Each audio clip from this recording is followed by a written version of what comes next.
Ok, c'est pas un hôtel, mais il faut quand même mettre un minimum de service à l'intérieur. On a fait une location là il y a quelques jours. Il n'y avait pas de papier toilette. Thomas, j'ai pensé à toi. Il n'y avait pas de papier toilette. Il n'y avait pas de drap. Non mais moi je savais pas que ça existait encore en fait, genre une location sans drap. Ah ouais. Bonjour et bienvenue dans Next Level Podcast, le podcast où on interviewe des investisseurs et entrepreneurs. Aujourd'hui, on est en métropole avec Ghislain. Yorana.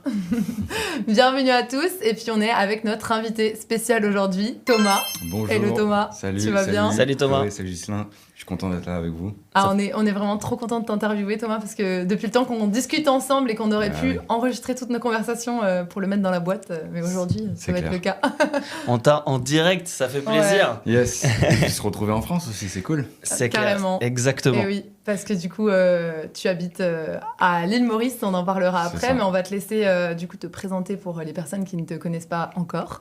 Et surtout, juste avant, n'oubliez pas un petit like pour nous encourager à recevoir des excellents guests aujourd'hui comme Thomas et surtout des commentaires. On compte sur vous. Donc Thomas, on te laisse te présenter. Eh ben, du coup, je m'appelle Thomas, investisseur immobilier à la base. J'ai travaillé pendant 12 ans dans le tourisme avant ça. Et aujourd'hui, j'ai une expertise, on va dire, dans tout ce qui est location courte durée et process d'optimisation du temps et du chiffre d'affaires avec des process d'automatisation. Yes. Ça a l'air intéressant. Ouais, on a vraiment plein de choses à se raconter. Pour rappel, en fait, on s'était rencontrés au SEI que tu avais organisé. Tu organises aussi des séminaires du coup, dédiés à l'immobilier et à la location courte durée. Donc, c'est un peu comme ça qu'on a matché en amitié. Et du coup, on a plein de choses à discuter aujourd'hui. C'est là que nous deux, on s'est rencontrés. Gis, je l'avais rencontré un petit peu avant. Ah oui, c'est vrai, tu l'avais rencontré avant. Ouais. C'est vrai, un petit peu avant. Il m'avait convié gentiment à une soirée sur un bateau. Quand j'étais directeur de croisière. Ouais. Ce date-là. Exactement. Je m'étais fait inviter en plus. Franchement, c'était cool. Ouais, franchement, ouais. Merci encore. La vie nous rassemble encore aujourd'hui. Ouais. Alors que rien ne nous prédestinait à se rencontrer particulièrement, en tout cas à ce moment-là. Ça, c'est sûr. Puis après, je pense aussi, le monde de l'entrepreneuriat est déjà pas très grand, mais en plus dans le monde de l'immobilier, encore moins. Et la LCD, automatiquement, nous a rapprochés. Je pense que c'était ça aussi. Et puis après, on a eu la chance aussi de pouvoir rencontrer d'autres personnes à ton SEI. Donc, je pense que c'est ça, c'est que les personnes se rassemblent quand ils se ressemblent. Et clairement, ça fait plaisir. C'est vrai que puis, c'est encore une belle rencontre, je pense, grâce aux réseaux sociaux finalement, parce que c'est comme ça qu'on a pu, en tout cas que vous deux, vous avez pu vous parler et échanger après, toi, voir qu'un séminaire était organisé, etc. Donc franchement, c'est chouette. Est-ce que, Thomas, tu peux nous dire, parce que déjà, tu as investi en IMO, etc., mais quand, est-ce que ça fait longtemps que tu as investi en IMO? Comment tu as eu cette idée-là Ok. Tu veux que je raconte le début du coup? Ouais, ta petite histoire. Parce que ça, pour le coup, je crois que moi, je ne le sais pas en plus. Ok.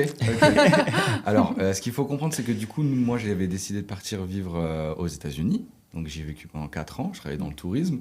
Et à mon retour en France avec ma femme, j'avais repris un job dans le tourisme, dans une agence. Et puis, elle travaillait chez Lidl. Donc ça se passait pas super bien parce que Lidl ça se passe jamais très bien longtemps, c'est assez compliqué comme travail et il se trouve qu'au bout d'un moment on s'est dit comment on fait pour remplacer son salaire pour qu'elle puisse finalement s'occuper du bébé qu'on allait avoir et du coup je suis tombé dans l'immobilier. On s'y est intéressé, on a acheté un logement, on l'a mis en location courte durée. Quand on a compris qu'on pouvait faire de l'argent avec l'immobilier tout de suite et pas dans 20 ans, et encore plus avec le système de location courte durée, du coup, ça nous a tout de suite parlé puisque c'était un peu déjà dans mon ADN du tourisme que je faisais.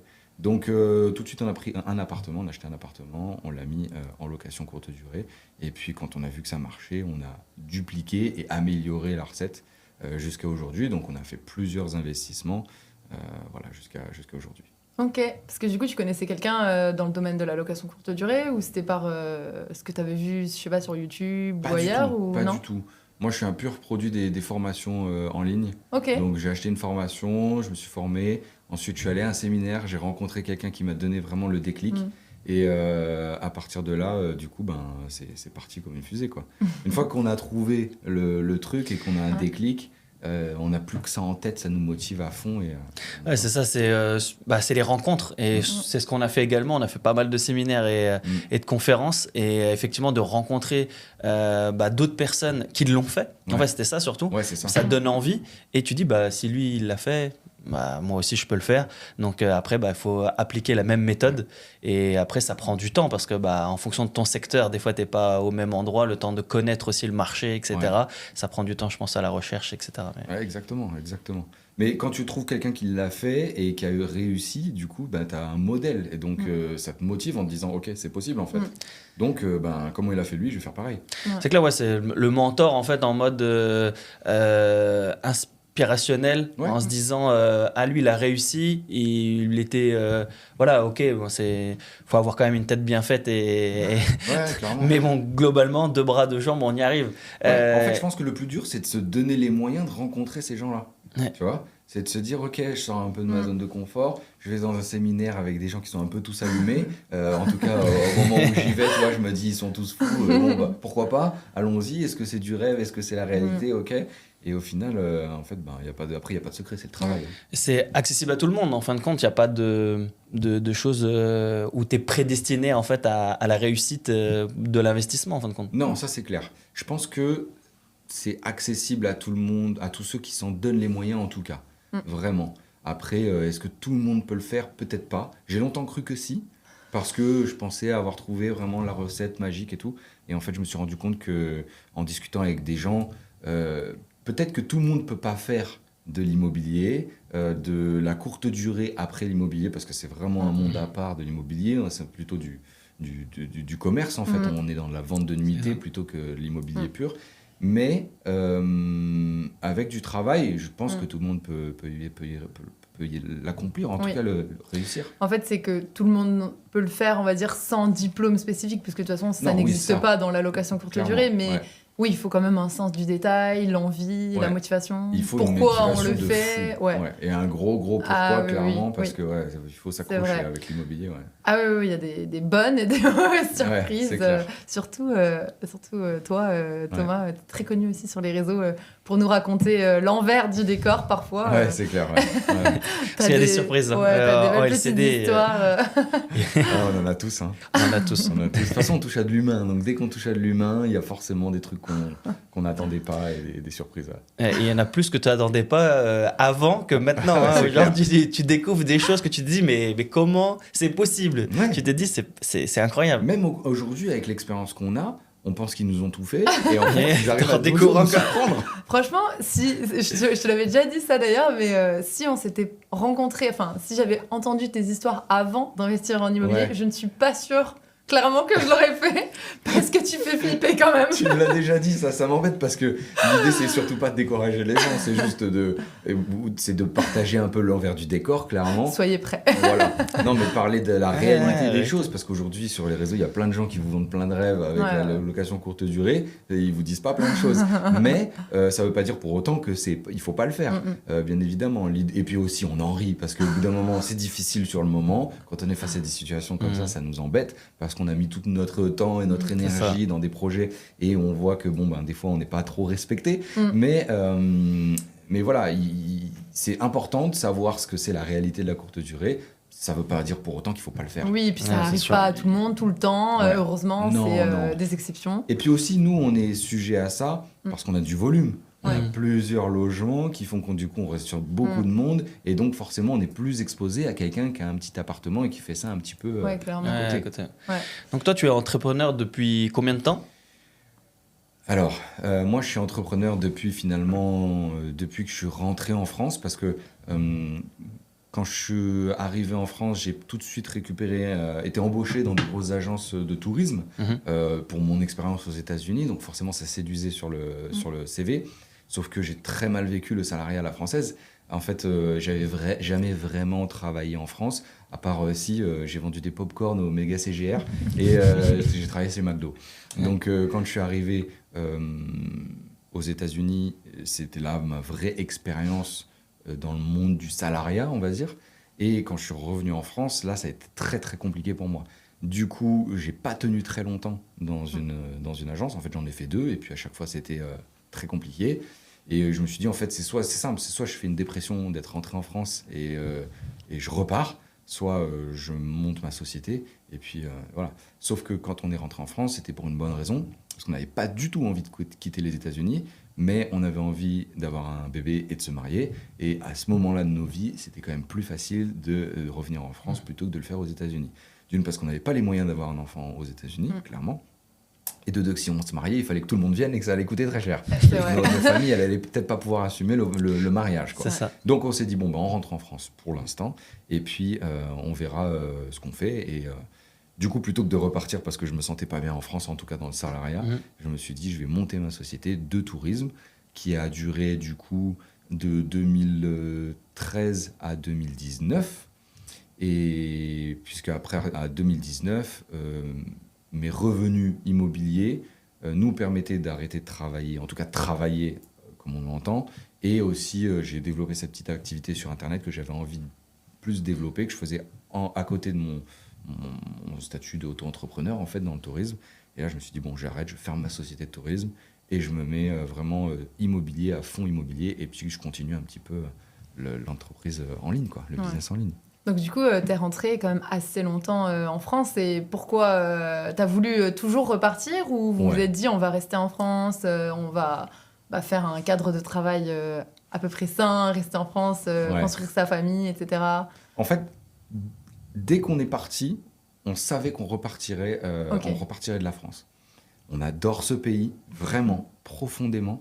Mais on a vraiment aimé l'expatriation, aller vivre ailleurs, aller découvrir d'autres choses, d'autres gens, d'autres cultures, d'autres paysages. Et ça a été vraiment une expérience incroyable. On a vécu juste à côté de Manhattan. C'était à l'époque où on vivait, à notre âge. C'est le rêve, 22, je pense, de 23, 24 ans, tu vois. C'était génial. Ouais. Aujourd'hui, j'y retournerai jamais. Ah ouais. J'adore Manhattan. C'est une ville qui me marque au fer rouge. À chaque fois que j'y retourne, ou à chaque fois que j'y vais, que je vois des images de Manhattan ou dans les films, j'ai les émotions qui montent tout de suite parce que c'est vraiment incroyable. Mais pour rien au monde, j'y retournerai vivre parce que ça me correspond plus. Mais quand on est parti, on savait qu'on allait revenir vivre ailleurs, et on savait que le temps qu'on allait faire en France, il était avec une durée limitée parce qu'on voulait repartir ailleurs. Et c'est vrai que c'est une des villes qu'on a fait d'ailleurs tous les deux, séparément, mais qu'on a eu des expériences vraiment différentes. Sur New York, c'est vraiment incroyable. C'est-à-dire vraiment, c'est la ville à faire. Ouais. Enfin, pour moi, il y en a quelques-unes comme ça à faire dans le monde, et celle-ci, ça a vraiment été un choc. Ouais. Moi, je l'ai fait en 2010, et quand je suis arrivé au milieu de ces buildings, on se dit putain, mais c'est Times Square, tu vois, t'es là, t'es au milieu de la place, c'est juste incroyable. L'énergie, Et tout le reste, en fait, les Américains qui vivent, les New-Yorkais, parce qu'ils sont encore différents des Américains moyens. C'est des New-Yorkais. Complètement. Moi, je ne suis pas une grande fan des voyages aux US, etc. Mais alors, New York, ça m'a fait aussi quelque chose, hein, vraiment. Je pense que ça met tout le monde d'accord. Non, c'est clair. Il y a une énergie dans cette ville qui est complètement... C'est difficile à décrire. C'est à la fois féerique et agressif au possible. C'est tous les extrêmes dans tout ce que tu vois, que ce soit dans la grandeur des bâtiments, dans les températures. L'été, il fait tellement chaud, c'est horrible. Les froids, l'hiver, c'est horrible. C'est horrible. Mais pourtant, il y a un truc, parce que moi, je déteste les grandes villes. Genre, je pourrais pas habiter dans une grande ville. Et pourtant... J'arrive pas toujours à l'expliquer, hein, mais New York, j'adore. C'est un truc de fou. Les gens, ils sont quand même... je sais pas, ils sont agréables, ils sont beaux, ils sont comme dans la série, quoi. C'est vrai, c'est ça. C'est vraiment... Ça. Moi, j'ai trouvé que c'était mieux que dans les films, en fait. J'étais agréablement surprise, Mais souvent, on me demandait, quand je vivais aux États-Unis, tout le monde me demandait, alors c'est quoi, c'est mieux les États-Unis ou c'est mieux la France ? Il n'y a pas de réponse à ça. Il n'y a pas de réponse. En fait, c'est soit ça te correspond, soit ça ne te correspond pas. Et il y a plein de gens, moi je connais plein de potes à moi, jamais ils iront vivre ailleurs qu'en France. Parce qu'ils aiment la France, parce qu'ils sont bien en France, parce que c'est des Français, et que je ne les vois pas s'expatrier dans un autre pays. Moi, j'ai toujours aimé les États-Unis, j'avais toujours rêvé d'y aller. Donc forcément, ça m'a attiré, j'ai eu l'opportunité, j'y suis allé. Il faut tout pour faire un monde, hein. De toute façon, c'est ça. Et c'est vrai que ça dépend vraiment des personnalités et aussi, je pense, de ce que tu vis, ce que tu as rencontré comme difficulté ou des choses comme ça. C'est vrai que nous, c'est quelque chose qui nous a tout de suite attiré de partir à l'étranger. Enfin, moi, toujours. Je sais que je voulais toujours pas vivre à l'étranger. Après, je savais pas comment mettre ça en place, comment rester, en fait. Ouais. C'était ça surtout la question. Ouais. Et c'est vrai que ça a été un de nos projets forts, de pouvoir réussir à vivre à l'étranger. Et c'est surtout à faire en plusieurs steps. Liberté financière et après liberté géographique. Et c'est celle-ci la plus importante, c'est de pouvoir bouger quand tu veux, où tu veux, avec qui tu veux.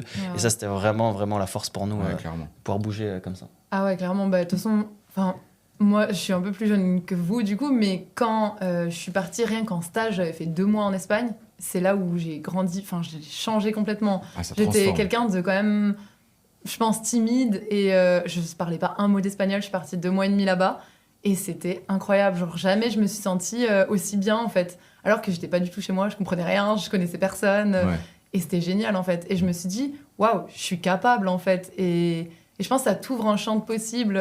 Enfin moi ça m'a vraiment, ça m'a transformée, et je me suis dit, ouais, il faut pas que je reste en France parce que je vais stagner en fait. Mais je pense que si j'étais née, j'en sais rien, en Allemagne ou ailleurs, bah, c'est pareil, j'aurais pas eu envie de rester dans le pays où je suis née parce que j'ai envie de voir le monde en fait. Mais c'est le voyage en général qui ouvre l'esprit des gens. Et d'ailleurs, il y a beaucoup de Français qui devraient voyager un peu plus, qui verraient la France différemment. Nous, on le voit aujourd'hui quand on vit à l'étranger, c'est quand on regarde la France depuis loin qu'on se dit « Waouh, qu'elle est belle !» Elle est belle notre France, et franchement on a une chance incroyable d'avoir ce pays-là, et je pense qu'il y en a beaucoup qui l'ont oublié parce que du coup ils en sortent pas, et c'est aussi ce qui fait qu'on est des râleurs. Moi le premier, je suis un gros râleur de français, mais quand on regarde ça de loin, on se dit ouais, en fait c'est quand même pas mal en France. Et on a beaucoup de chance pour plein de choses. Voilà, je pense que tout le monde le sait, mais il y a des aides incroyables en France. Quand on est français, du moins, c'est une chance incroyable que quand on fait le tour du monde, on se rend compte que, en fait, on ne devrait pas râler en France. Non, c'est clair. Mais pourtant, pourquoi du coup parce que nous, on a aussi nos raisons de pourquoi on n'est quand même pas resté. Alors, moi, je ne dis pas que je ne reviendrai jamais vivre en France, même si, à l'heure actuelle, j'en ai pas l'envie.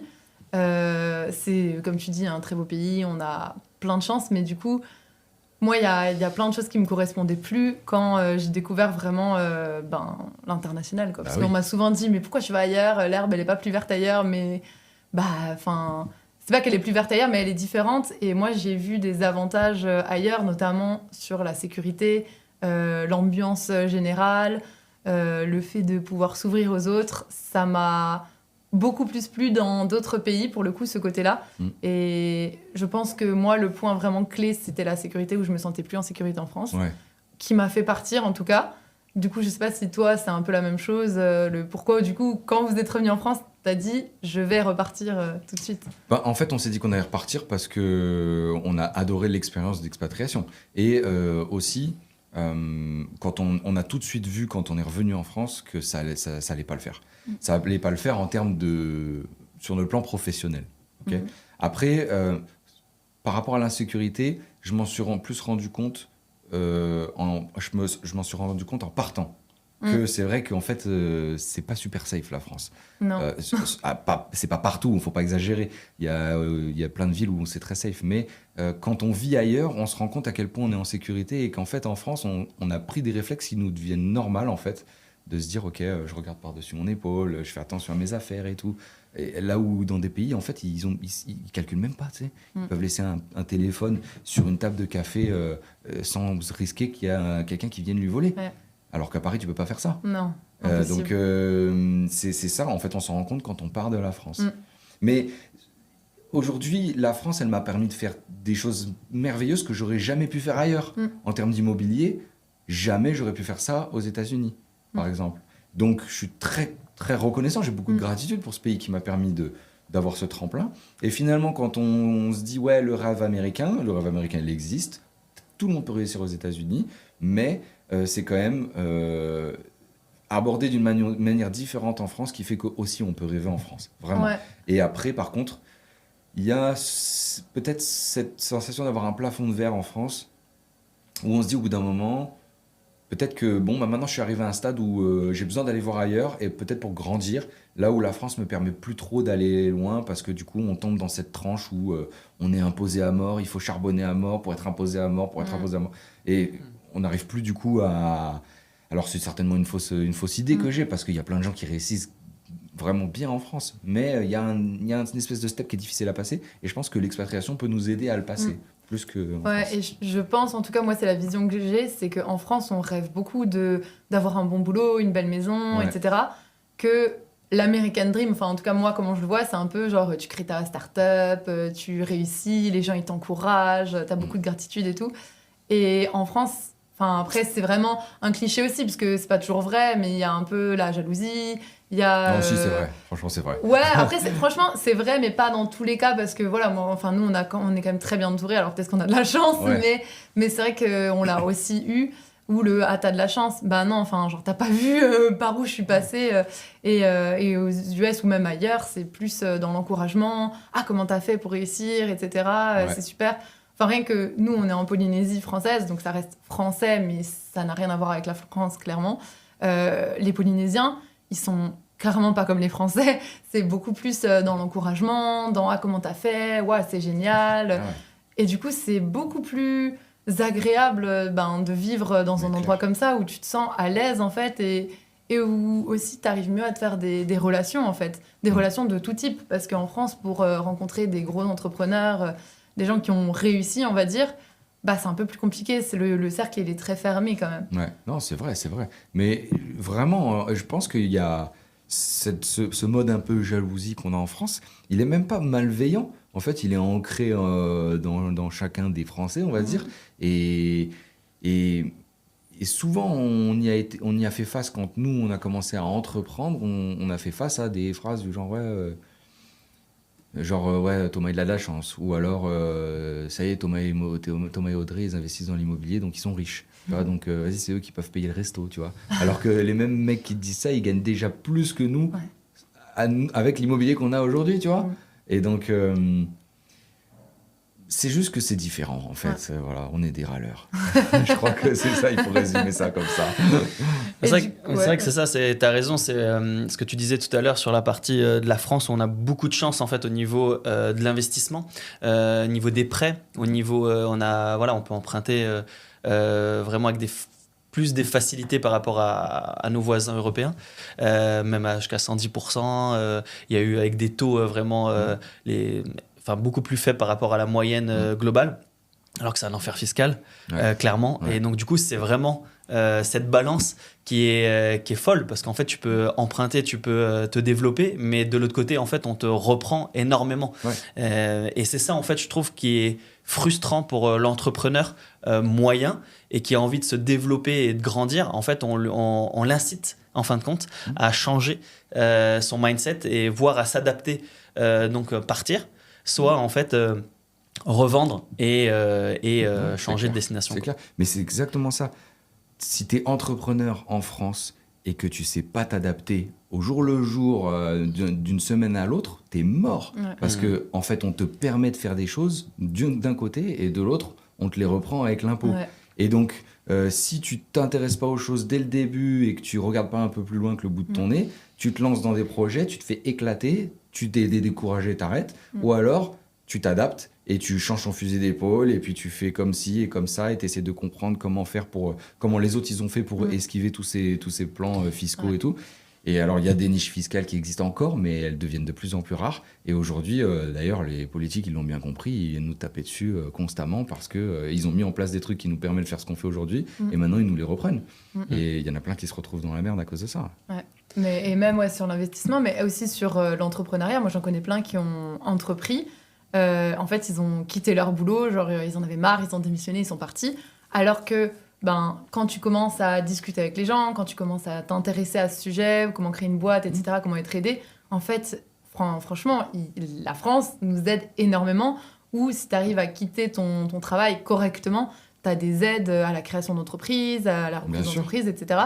Et tout ça... moi j'ai fait des écoles de management, de commerce international, jamais on m'a parlé de ça. On m'a dit tu veux faire quoi comme boulot ? Ah, tu veux travailler dans les achats, machin. Que en fait, vision salariée. Salarié, ouais. Et pour moi, du coup, il n'y avait pas d'autre option. Parce qu'en fait, je me suis dit, pour entreprendre, il faut quand même une sécurité financière que je n'avais pas à l'époque.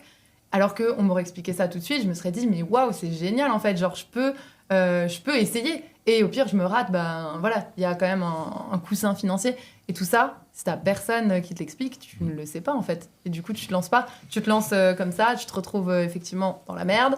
Et après, t'as les impôts qui viennent, parce que les impôts, ils s'en fichent que t'aies eu de l'aide avant ou après, ou pas. C'est clair. C'est pareil. Donc, ils veulent pas nous l'instruire, en fait, à l'école. C'est ça la difficulté. C'est que moi, à l'école, peu importe, personne va t'apprendre à remplir ta feuille d'impôt.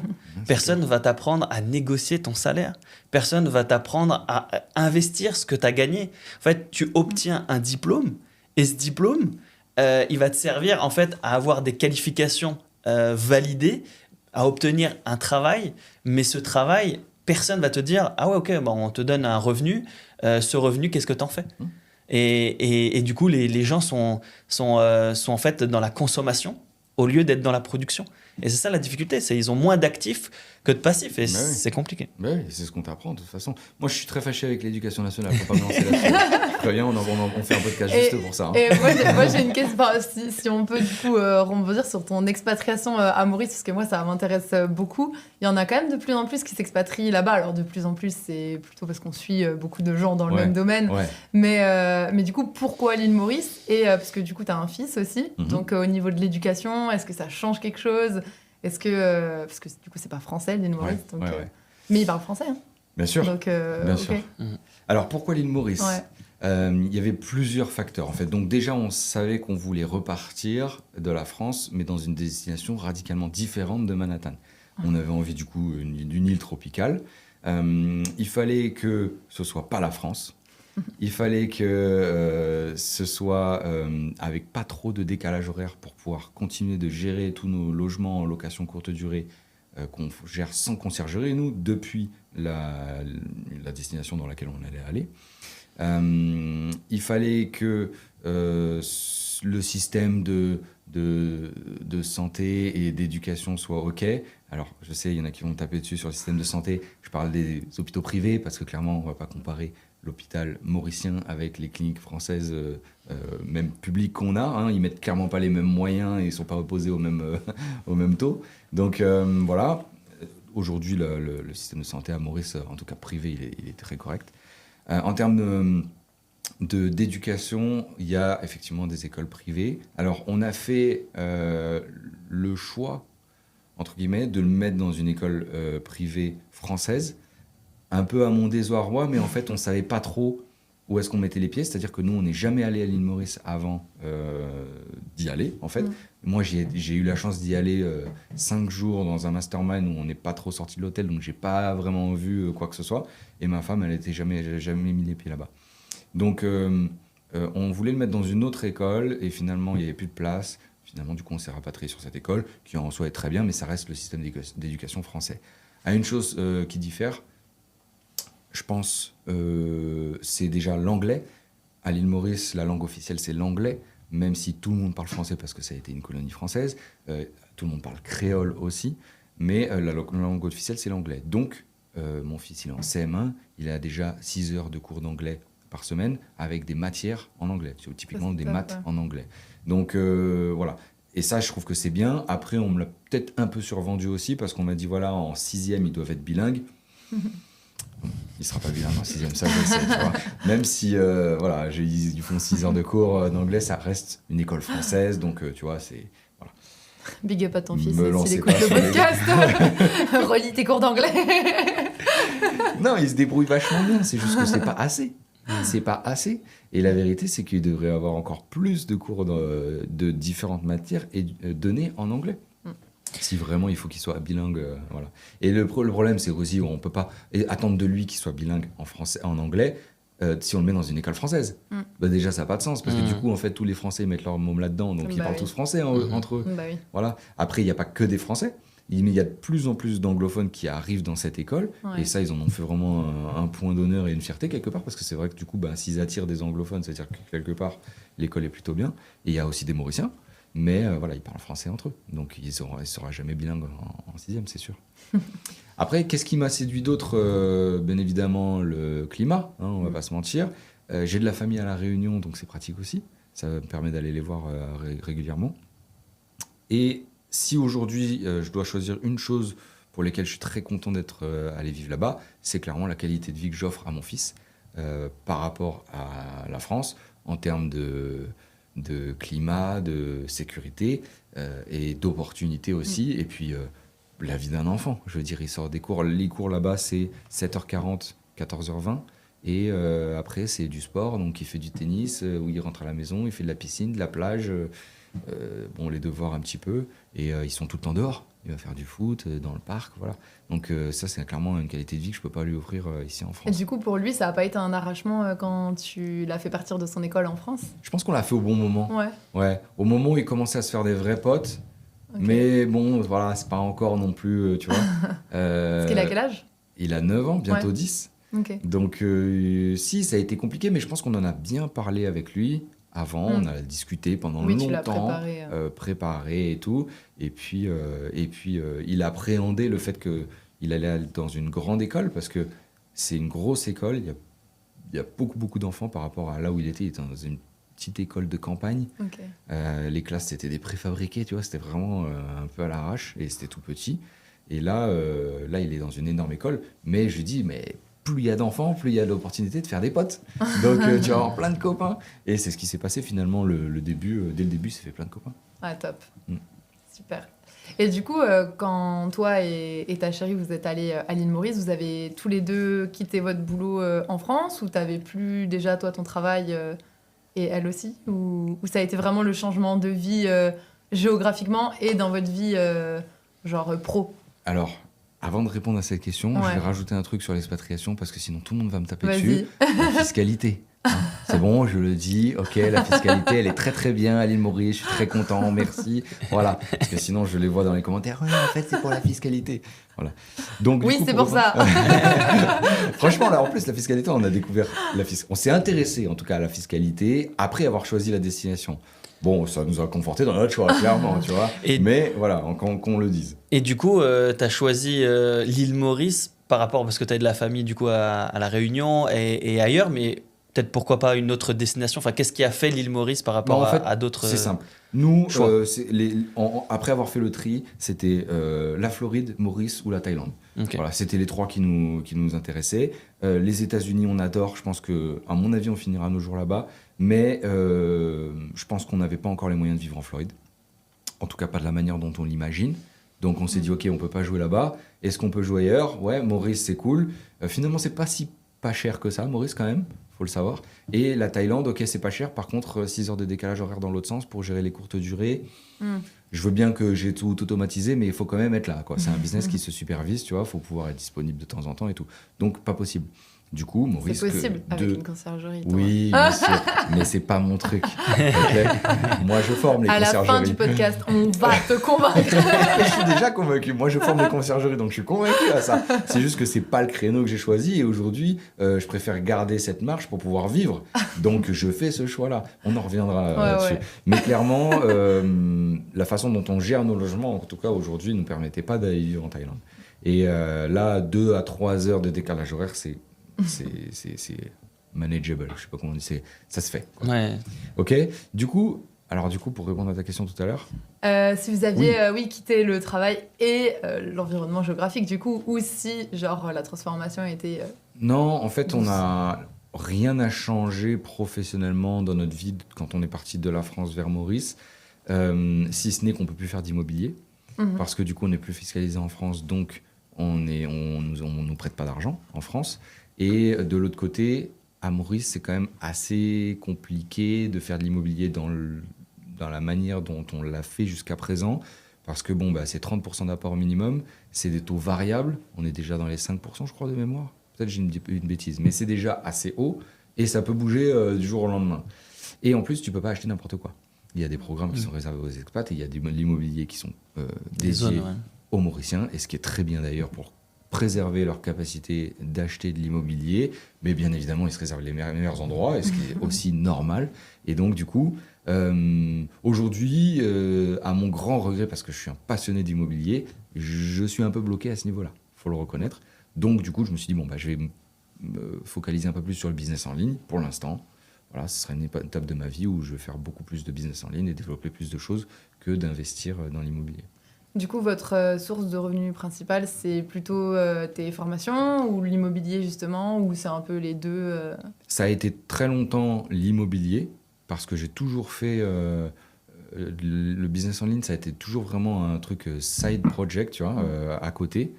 Et là, depuis que je suis à Maurice, ça commence à sérieusement s'équilibrer, voire le dépasser. Donc, de toute façon, c'est toujours pareil. C'est là où tu mets le plus d'énergie où ça porte ses fruits. Hein. Pas de secret. Donc, il n'y a pas de secret. Donc, voilà, c'est le travail. Et aujourd'hui, je pense que le business en ligne a dépassé un peu l'immobilier. Ouais. Cool. Moi, j'avais une question en fait concernant en fait comment tu as fait pour changer de vie en fin de compte de la France à l'île Maurice, parce que je pense que tu as dû créer une stratégie d'investissement qui t'a permis en fait de pouvoir avancer étape par étape pour te consolider des revenus récurrents. Et à un moment donné, qu'est-ce qui a fait le switch où tu t'es dit c'est bon, à ce moment-là, c'est le bon timing, je vends ou peut-être je continue, parce que je pense qu'il te reste des biens en location courte durée que tu gères à distance. Bien du sûr. Coup. Voilà, comment tu t'es organisé pour pouvoir faire ce changement sans que ça soit en douceur, que ça soit pas trop brut pour l'expatriation et que tu sois pas non plus, on va dire, pieds et poings liés là-bas en mode oui. Comment je fais pour m'en sortir, quoi. Ouais. C'est intéressant ta question. En fait... nous, déjà, l'objectif, c'était de remplacer nos salaires. Donc, il nous fallait des revenus passifs. On avait très peu de capacité d'emprunt, pas d'épargne, pas d'apport. Donc, quand on a commencé avec l'immobilier, on est parti un peu de zéro. Et il fallait une stratégie qui dégage beaucoup de cash très rapidement avec des petits montants investis. Donc, location courte durée, ça nous parlait, on s'est lancé là-dedans. On a dupliqué jusqu'à passer après sur des immeubles de rapport, courte durée dans les immeubles de rapport, tout ça. Donc, ça génère pas mal de cash. Ça nous a permis d'arrêter d'avoir une activité salariée, on va dire. Et après, l'objectif, il était du coup effectivement d'avoir un matelas de sécurité, de revenus récurrents qui viennent du coup nous conforter dans le choix de l'expatriation à nouveau. Ceci étant dit, on a quand même fait une grosse opération d'achat-revente, on va dire, sur la construction de maisons individuelles. Donc on a acheté un terrain, on a construit 2 maisons dessus. C'est un projet qui nous avait fait un aller-retour en enfer, clairement. On a vécu toutes les pires situations qu'on peut vivre sur ce chantier. Et quelque part, du coup, ça a été le déclic pour se dire, OK, c'est bon, basta la France, on se barre. Tu vois. Donc on s'est dit, très bien, ce projet-là, on va au bout, on tient bon, on se serre les coudes, on le finit, on prend la plus-value. Et peut-être que ce serait le bon moment pour se barrer, du coup, aller prendre un peu de temps off au soleil. Et ça a permis d'avoir, du coup, tout ce process a permis d'avoir, du coup, des revenus récurrents et aussi un montant conséquent cash, ouais. de la plus-value qu'on a fait sur cette opération pour voir venir à l'étranger. Donc, c'était vraiment votre sécurité financière pour pouvoir partir, quoi, le tremplin, en fait. Ouais. Mais... Tout à l'heure, tu disais que ça se fasse doucement, on va dire. Je pense que ça n'existe pas. Quand tu pars, c'est toujours un peu rude. Pas violent, mais rude, ou en tout cas très inconfortable. Ouais. Très inconfortable. Et aussi, tu vois, par exemple, notre maison, quand on a construit ces maisons-là, on en a habité une. Et du coup, mon échéance de crédit, finalement, elle me coûtait 950. OK ? Quand on a regardé les maisons à l'île Maurice, on s'est dit, on prend un truc à peu près dans le même budget. Parce qu'on sait que c'est quelque chose qu'on peut assumer aujourd'hui. Donc, on cherche. Et puis finalement, il y avait des très très belles maisons à 950, mais il y en avait d'autres qui étaient vraiment bien, tu vois, et vraiment plus chères. Et au bout d'un moment, je regarde ma femme, je lui dis, mais franchement, je ne vais pas à Maurice pour vivre dans un appart ou une maison moyenne, pas à la hauteur de ce que je m'imagine à Maurice. Donc, tu sais quoi ? Cette maison, elle nous plaît, 1 600 € par mois, vas-y, viens, on la prend. Tiens, on fait les fous, on la prend. Et on s'est dit, mais comment on va faire, du coup, pour... on va trouver. On va trouver. Et une fois que tu es là-bas, tu te sors les doigts et tu fais en sorte d'assumer ta vie que tu as choisie là-bas, tu vois. C'est souvent comme ça. Et quand tu es dos au mur. Hein. Bizarrement, quand tu es dos au mur, ça marche, tu vois. C'est vrai. Et donc, voilà, c'est tout. Hein. Des fois, il faut savoir aussi non seulement brûler ses bateaux, mais se mettre dans des situations inconfortables pour évoluer. C'est complètement aussi, je pense que tu as eu peut-être ces remarques où les gens, quand ils te voient sur les réseaux, genre « Ah, il a de la chance, il est parti au soleil, il est dans une belle maison. » Mais en fait, partir, c'est facile dans le sens où, pareil, encore une fois, tout le monde peut le faire, mais tout le monde ne va pas le faire parce que c'est dur, en fait. Tu es loin quand même de ta famille, tu quittes tout ton confort que tu avais l'habitude, même si c'est un confort où tu trouvais des inconforts clairement dedans, parce que c'est pour ça que tu veux partir. Mais c'est dur, en fait. Enfin, nous, on l'a vécu aussi et il y a un côté où tu es tout excité de vivre ailleurs et il y a un côté où franchement, c'est dur. Tu te poses la question aussi, est-ce que j'ai fait le bon choix ? Je pense que vous, encore plus avec un enfant, tu vois, tu te dis, mais est-ce que j'ai fait le bon choix ? Est-ce que ça va lui plaire ? Enfin, tu dois avoir une partie de ton cerveau qui doit être quand même un peu en panique et l'autre côté qui est, wouh, ça va être trop bien. Oui, et finalement, après, je pense que vous regrettez pas votre choix et vous êtes super bien, mais... Non, clairement. Après, tu sais, c'est comme on est dans l'immobilier, vous et moi, on sait que on prévoit toujours un plan B, un plan C, un plan D. Quand on investit, on fait ça. Et là, c'est pareil. C'est-à-dire, on se dit, on y va. Plan B, le plan A, c'est de payer ce montant-là et ce niveau de vie-là, là-bas, pour avoir le niveau de vie qu'on rêve d'avoir là-bas. Maintenant, comment on va faire ? On ne sait pas, mais on a un plan B, on a de l'immobilier qui nous ramène des revenus. On a fait une belle plus-value qui nous permet de voir l'avenir et puis surtout de se dire, s'il faut taper dedans, on tapera dedans jusqu'à ce qu'on trouve un moyen de faire plus d'argent depuis là-bas. Et puis si vraiment ça marche pas, tant pis, on repartira dans un appart ou j'en sais rien. Franchement, moi, à partir du moment où je suis avec ma femme et mon fils, je m'en fous. Alors c'est vrai que tout le monde aujourd'hui, c'est sûr que c'est plus confortable d'habiter dans une jolie villa et tout. Mais si demain, je dois tout perdre et que je dois me retrouver à vivre dans cette voûte-là, franchement, j'y vais, je mets un matelas par terre, je mets mon fils là et ma femme là, et je vais trouver un moyen de remonter. Parce que tout ce qu'on a appris aujourd'hui, on peut l'utiliser pour remonter. Donc franchement, j'ai pas peur du recul. J'ai pas peur du recul, même si je vise toujours à l'évolution. Je me dis, peut-être que un jour, je vais prendre une méga gifle et... je me disais déjà ça dans l'immobilier et je l'ai prise sur ce projet de maison de construction individuelle. Et maintenant que j'ai pris celle-là, je me dis, ok, c'est quand la suivante ? Et je l'attends, tu vois, cette gifle. Et elle va arriver un jour. Je pense qu'elle va arriver un jour parce que du coup, on a un profil avec une certaine aversion au risque quand on fait ce qu'on fait, quand on entreprend. Et donc, on n'est pas à l'abri de faire une grosse connerie, une méga connerie, tu vois, un truc qui te met vraiment dans une position inconfortable. Tant pis, franchement, je la prendrai et on verra ce qui se passe. Et j'ai pas peur du recul. Et puis je sais que si je recule, ce sera pour sauter plus loin. Et puis voilà. Et puis ça fait partie du business. C'est-à-dire que on cherche pas la sécurité, on se fait notre sécurité. C'est-à-dire que nous, en tant qu'entrepreneurs, on n'a pas des salaires, on a des revenus. Et notre stratégie, notre revenu, il varie d'un mois à l'autre. Donc notre objectif, je pense, c'est de capitaliser, d'investir, diversifier, mais c'est surtout aussi de pouvoir se dire où je vais, donc avoir une vision claire. Et comme tu le dis, ça arrive. Enfin, je veux dire, c'est comme ça qu'on grandit. C'est les expériences, c'est tomber. Quand on fait du vélo, on commence pas à faire du vélo et demain on fait le Tour de France. Non, il y a des étapes et c'est exactement ces étapes-là. Clairement, nous aussi, on prend des coups, ça fait mal, mais c'est comme ça que derrière, ton mindset, il se conforte. Et il y a énormément d'exemples dans le monde de l'entrepreneuriat où il y a des très gros entrepreneurs qui ont cartonné à 66 ans, KFC, on peut en nommer énormément, qui ont réussi bien après la norme classique, Christian Dior, énormément de gens qui ont commencé à réussir, pas comme tout le monde en disant non mais il réussit, il a 20 ans, il a 30 ans, non. En fait, c'est comme ça, c'est-à-dire qu'on se donne les moyens, des fois ça marche, et puis ça dépend le niveau de réussite des gens. Tu vois, il y a réussir et réussir.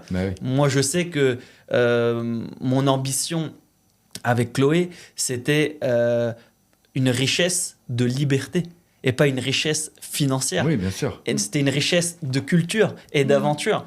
Et c'était ça, en fait. Et nous, ce qu'on voulait par-dessus tout, c'était voyager, c'était profiter et c'est avoir ce temps libre pour pouvoir faire un peu ce qu'on veut et quand on veut, avec qui on veut, et surtout kiffer le moment présent. Et c'est ça, en fait, les gens oublient des fois le moment présent. Tu as dit un truc très intéressant, c'est qu'aussi on apprend de nos erreurs.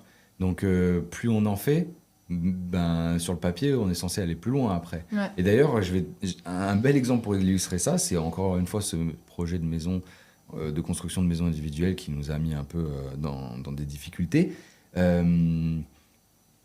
Aujourd'hui, je pense que 90% des gens qui auraient vécu ce qu'on a vécu, ils se diraient plus jamais je construis une maison. Moi, j'ai qu'une envie, c'est de recommencer. Tu vois, bon, faut être un peu cogné aussi. Mais c'est ça, si on t'es pas un peu cogné, quand tu es un entrepreneur, il faut être un peu. Prise de risque. C'est vraiment l'état d'esprit de l'entrepreneur. Et de se dire, mais j'ai appris tellement de choses sur ce projet, j'ai fait tellement d'erreurs que j'ai trop envie de recommencer maintenant. Ouais, je veux pas rester sur ce. J'ai pas envie de rester là-dessus. Ouais. J'ai envie de recommencer et de me faire une maison. Mais là, celui qui veut me la faire à l'envers sur une construction de maison, il faut se dire que... En tout cas, en France. Après, Maurice, ils peuvent toujours, tu sais. Mais tu connais moins. Je connais déjà pas mal de choses et ouais, clairement. Ah, mais c'est vraiment l'état d'esprit d'un entrepreneur et on le sent carrément quand on t'écoute. C'est aussi le fait de pas avoir peur, tu vois, parce que moi, j'avais un peu plus peur que Ghislain. Je sais pas si c'est dû à mon âge ou dû au cercle autour de moi aussi. Mais finalement, je me suis toujours dit, en fait, c'est quoi le pire ? Moi, je me fais tout le temps ce scénario. Ghislain, il aime pas quand je fais ça, mais je me dis, et si, et si, et si ? En fait, au pire du pire, c'est quoi ? Je dois rechercher un travail, je dois rebosser, me refaire, et en fait, c'est pas grave. En fait, c'est la vie que j'aurais eue avant le pire, en fait. Donc, je me dis, go, Et c'est ça qui fait votre belle complémentarité. Ouais. Nous, c'est pareil avec Audrey. Je suis celui qui fonce. Et elle me dit, oh, tranquille. Ouais. Et elle me canalise. Et puis, comme j'ai 5-6 idées à l'heure, du coup, je lui donne. Elle fait les tris. Et puis, elle me dit, bon, ça on prend, ça on jette, ça on prend, ça on jette. Elle en jette plus qu'on en prend. Mais clairement, elle me canalise et elle m'aide à me dire, OK, on se focus là-dessus. Ça, on oublie. Et on avance comme ça. Parce que je pense que les femmes ont surtout aussi une plus... comment dire ça ? Elles sont plus dans la sécurité que nous, on est plus dans la prise de risque et quelque part peut-être un peu sur l'inconscience aussi. Et c'est ce qui fait que du coup, c'est génial d'avoir les deux. Y en a un qui pousse de l'autre côté, l'autre qui dit « ouais, mais on le fait bien », tu vois. Ça veut pas dire qu'on le fait pas, ça veut dire qu'on le fait selon différentes choses. On n'y va pas tout fou, tout flamme comme toi tu veux y aller. Ouais, c'est le yin et le yang, en fait. C'est le yin et le yang, nous, exactement. en tout cas, c'est dans cet équilibre-là qu'on se retrouve. Moi, je suis un peu le cheval fougueux et puis Chloé, elle tire un peu pour guider, pour nous, parce que sinon je vais... Franchement, on aurait pété en vol. Ah ouais, mais clairement. moi, des fois, j'ai tellement d'idées qu'en fait, tu fais tellement de choses, t'es pas focus, du coup, tu fais rien, en fait. Tu fais rien, exactement. Et du coup, en fait, tu te auto-détruis. Moi, en fait, c'est ça. C'est que souvent, je m'auto-détruis parce qu'en fait, je dis, ah non, ça marche pas, mais j'attends pas. Je fais 2 semaines. Pour moi, 2 semaines, ça marche pas. Ah, j'arrête. Et elle m'a dit, mais non, continue.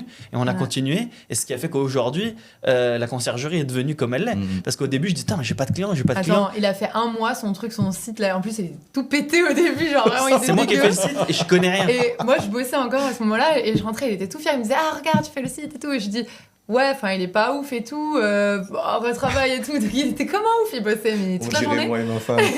Et puis, je revenais et tout. Et au bout de quoi, mais franchement, je crois que c'était moins d'1 mois.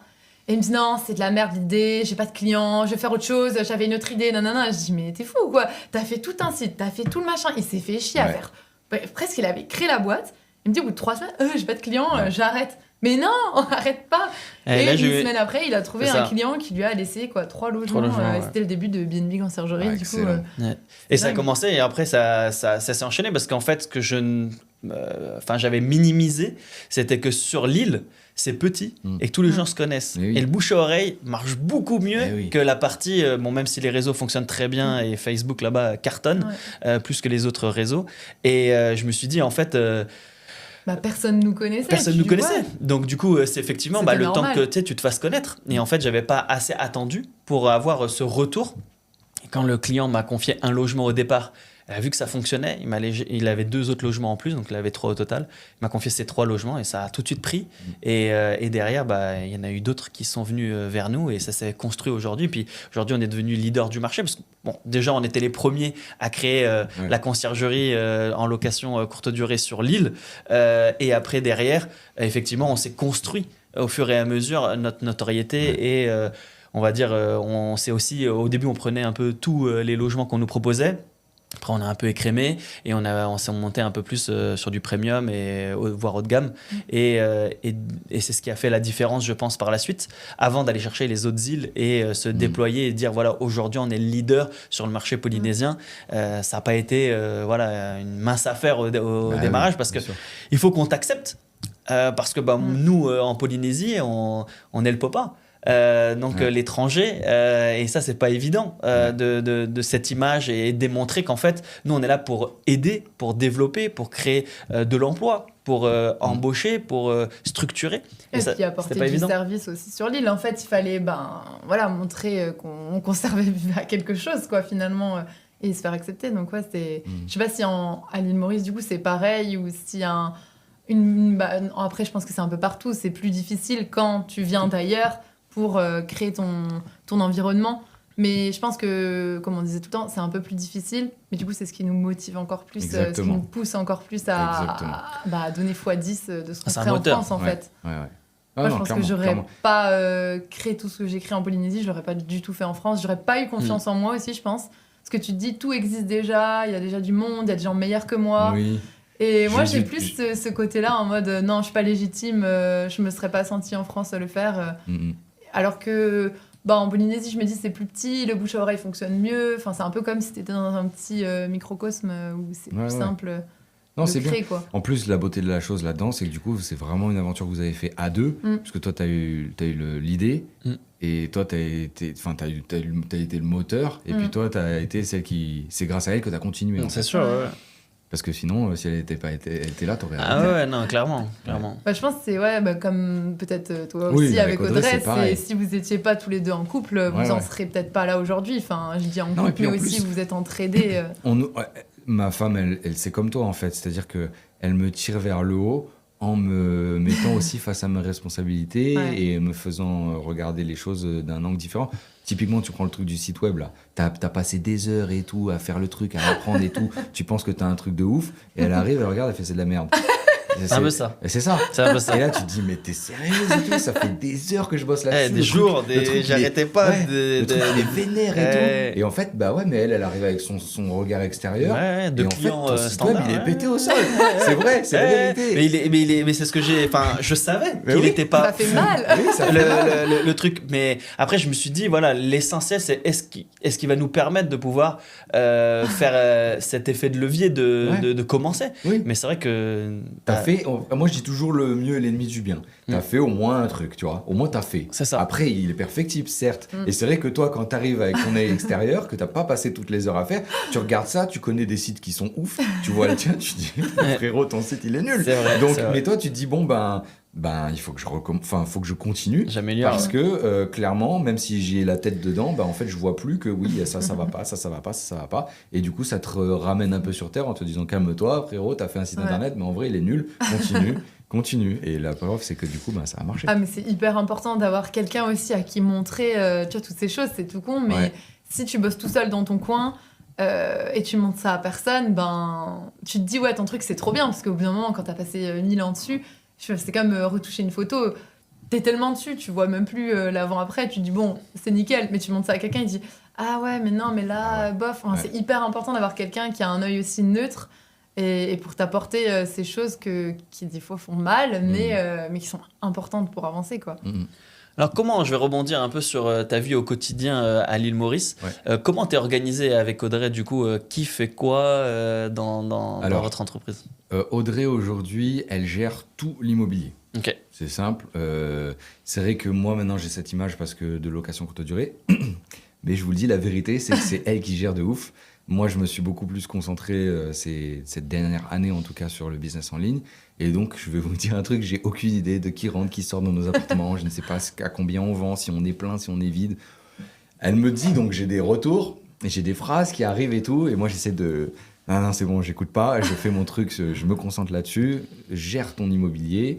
Et donc, voilà comment on s'est réparti les tâches aujourd'hui. Alors après, c'est très lié, parce que tout ce que je développe aujourd'hui comme service et comme outils, ils sont axés vers la professionnalisation dans la location courte durée. Et c'est des outils que j'utilise moi-même. au quotidien. Donc, elle, forcément, elle les utilise aussi. Donc, on travaille clairement ensemble. Mais c'est comme ça qu'on s'est réparti les choses.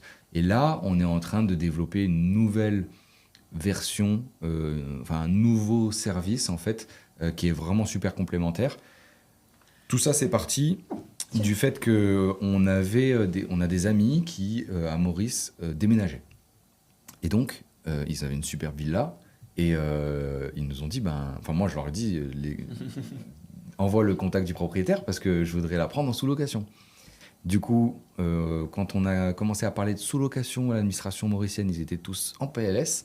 Ils ne comprenaient pas, ça n'existe pas là-bas. Ah, okay. Donc administrativement, ça allait être très compliqué à mettre en place, long, coûteux. Ça nous a un peu découragés. Tu peux le faire, mais un peu à l'arrache en tout cas. Je sais qu'il y en a qui le font, mais c'est pas carré.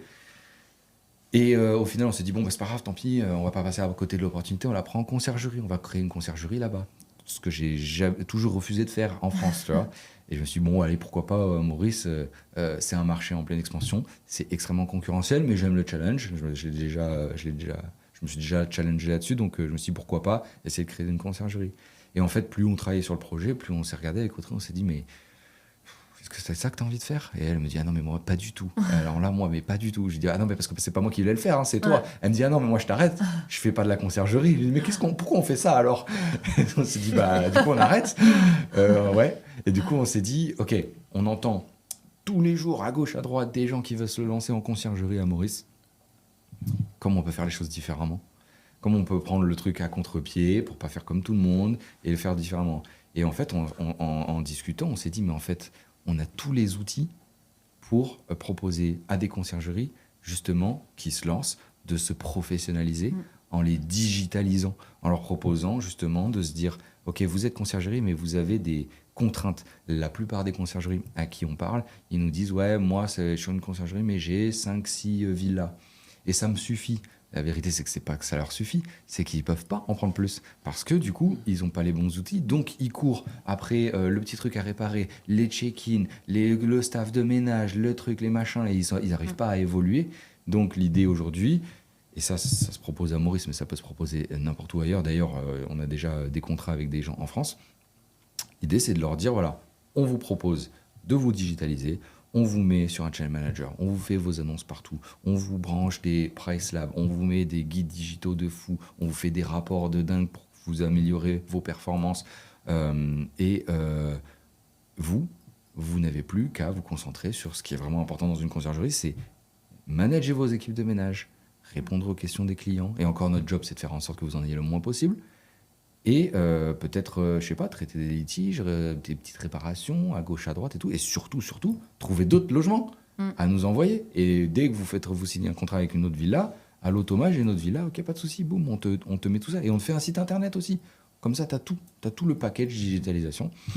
Et ça, c'est un truc qu'elle va développer, elle, avec mes outils. Donc, on est complémentaires. C'est elle qui va démarcher les conciergeries en leur disant, voilà ce qu'on propose. Et puis derrière, après, c'est moi qui fais, c'est moi et mon équipe qui faisons le travail. Et ça va, c'est pas trop difficile de bosser en couple? Parce que vous l'avez jamais fait avant, si? Vous aviez déjà travaillé ensemble au quotidien? Ouais. En fait, si. Franchement, on a des facilités à travailler en couple. On a travaillé un petit peu ensemble aux États-Unis, puisque du coup, elle a eu, on va dire, un stage dans le tour opérateur chez qui je travaillais. Du coup, on a vu qu'on était à peu près compatibles, même si on reste un couple. Et après, du coup, il y a eu l'immobilier. Là, si tu as intérêt à avoir un couple solide, si tu veux pas exploser. Donc, ça a été validé aussi. Et puis maintenant, au travers du business en ligne, elle commence à prendre un peu plus de choses à son compte. Et puis, ça se passe plutôt bien. Ouais. Cool. Voilà. Comment ça se passe alors la gestion de TLCD en France à distance? Comment tu t'organises? Écoute, rien n'a changé. Depuis que je suis parti à Maurice, de toute façon, mes logements, j'y allais quasiment jamais. Ou alors de temps en temps pour faire un check, voir s'il y avait des petites réparations à faire, ce genre de truc-là. Là, j'ai profité de mon séjour en France pour faire un tour de mes logements. Ça m'a permis de voir qu'il y avait des petits trucs aussi à corriger. Mais en soi, rien n'a changé. Tu avais déjà des équipes sur place? Comment t'es organisé? En fait, c'est simple. J'ai des prestataires de ménage. Donc, qui assure les rotations et la blanchisserie du linge. Mais après, quand j'ai un problème de plomberie, d'électricité, je fais comme tout le monde. Soit je connais quelqu'un, je l'appelle, soit je connais personne et j'appelle le premier plombier sur la liste et puis c'est lui qui vient. La seule différence, finalement, c'est d'accepter de perdre un peu d'argent parce que tu es loin. Savoir, tu as par exemple une chasse d'eau à changer, tu peux pas y aller. Alors oui, si j'étais à côté, j'irais moi la changer. Non, je paye un plombier, je sais pas combien d'euros pour venir changer une chasse d'eau. Ça bouffe ma rentabilité. Mais par contre, je vis au soleil, donc je suis OK avec ça, tu vois. Et il y a plein d'exemples comme ça qui font que s'il y a un problème dans un logement, je le ferme. Et je perds des nuits. Et donc, je perds de l'argent. Et c'est pas grave, jusqu'à ce qu'il y ait quelqu'un qui puisse venir, parce que les mecs, ils sont pas là non plus du jour au lendemain. Ou alors, il faut payer très très cher pour des services de dépannage d'urgence. Ce que je suis pas forcément prêt à faire. En tout cas, sur certains logements, ça vaut pas forcément le coup. Et donc, du coup, j'accepte de perdre de l'argent et de renier un peu sur ma rentabilité pour m'offrir une vie au soleil. Donc, c'est comme ça que je gère. Des petites contraintes. Oui, c'est tout. C'est normal. Mais il faut l'accepter. Voilà. Ou alors, je pourrais aussi, effectivement, le déléguer tout à une conciergerie et plus du tout m'en occuper. Je perdrais un peu plus, mais j'aurais peut-être plus de sérénité, moins de charge mentale, voilà, peut-être plus de temps aussi, mais c'est un choix. Tu aurais moins d'histoires à raconter sur les réseaux, cela dit, parce que tu en as des bonnes. Si tu veux nous raconter ta pire expérience en Airbnb, c'est très vendeur, ça. La pire expérience, j'en ai plein. Vends-nous du rêve, Thomas, parce que t'en as aidé pas mal. Ta pire et ta meilleure. Allez, comme ça, on va quand même compenser. T'aurais dû me demander avant que j'en préparais une, parce que là, j'en ai tellement. Et puis, en fait, ce qu'il faudrait que j'essaie d'en trouver une que j'ai pas déjà racontée. Comme ça, vous avez l'exclusivité. Qu'est-ce qu'on a J'en ai eu une récemment, là. J'en ai une récemment que je peux raconter. Du croustillant, Thomas. On veut du croustillant. c'est peut-être pas la pire, mais elle, franchement, elle vaut le détour. Il y a, ça va aussi montrer la difficulté de la location courte durée, clairement. Donc, à distance, du coup, ou la location courte durée en général. À distance aussi. On a un immeuble, dans lequel on a plusieurs logements en location courte durée. Il y a, au bout d'un moment, ma femme de ménage qui m'appelle. Donc, on vit à Maurice. Hein. Elle m'appelle et elle me dit « Oui, bonjour.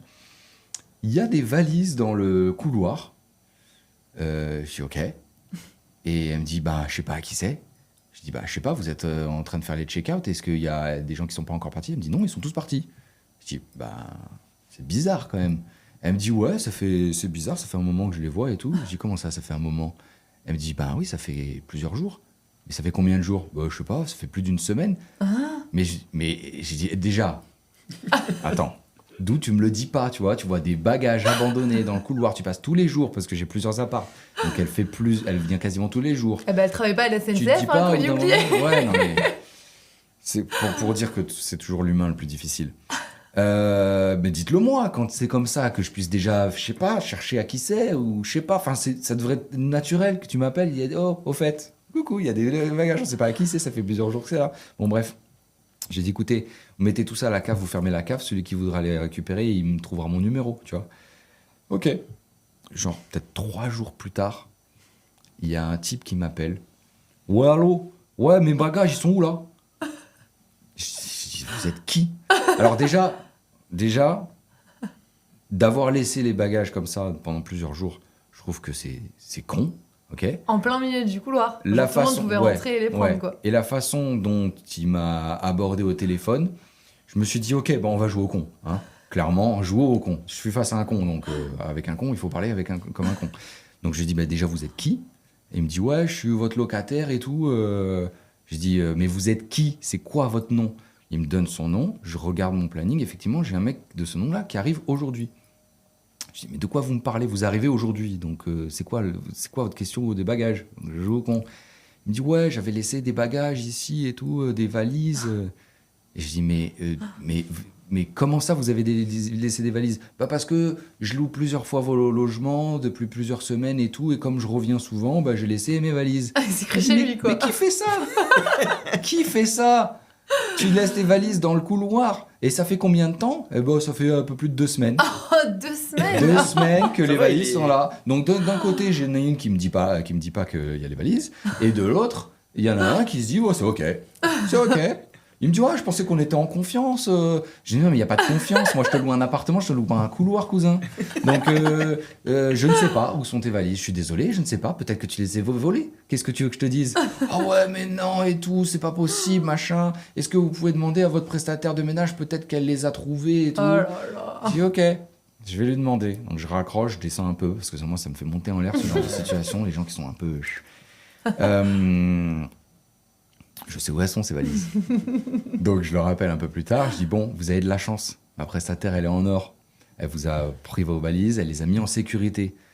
Maintenant, demain, elle va venir faire un ménage dans un autre appartement. Elle va vous les laisser dans le couloir. Vous les prenez, vous les laissez plus jamais ici. Vous avez entendu ? Plus jamais vous les laissez dans mon couloir. Ce n'est pas une garderie, c'est pas une bagagerie, mon couloir, ok ?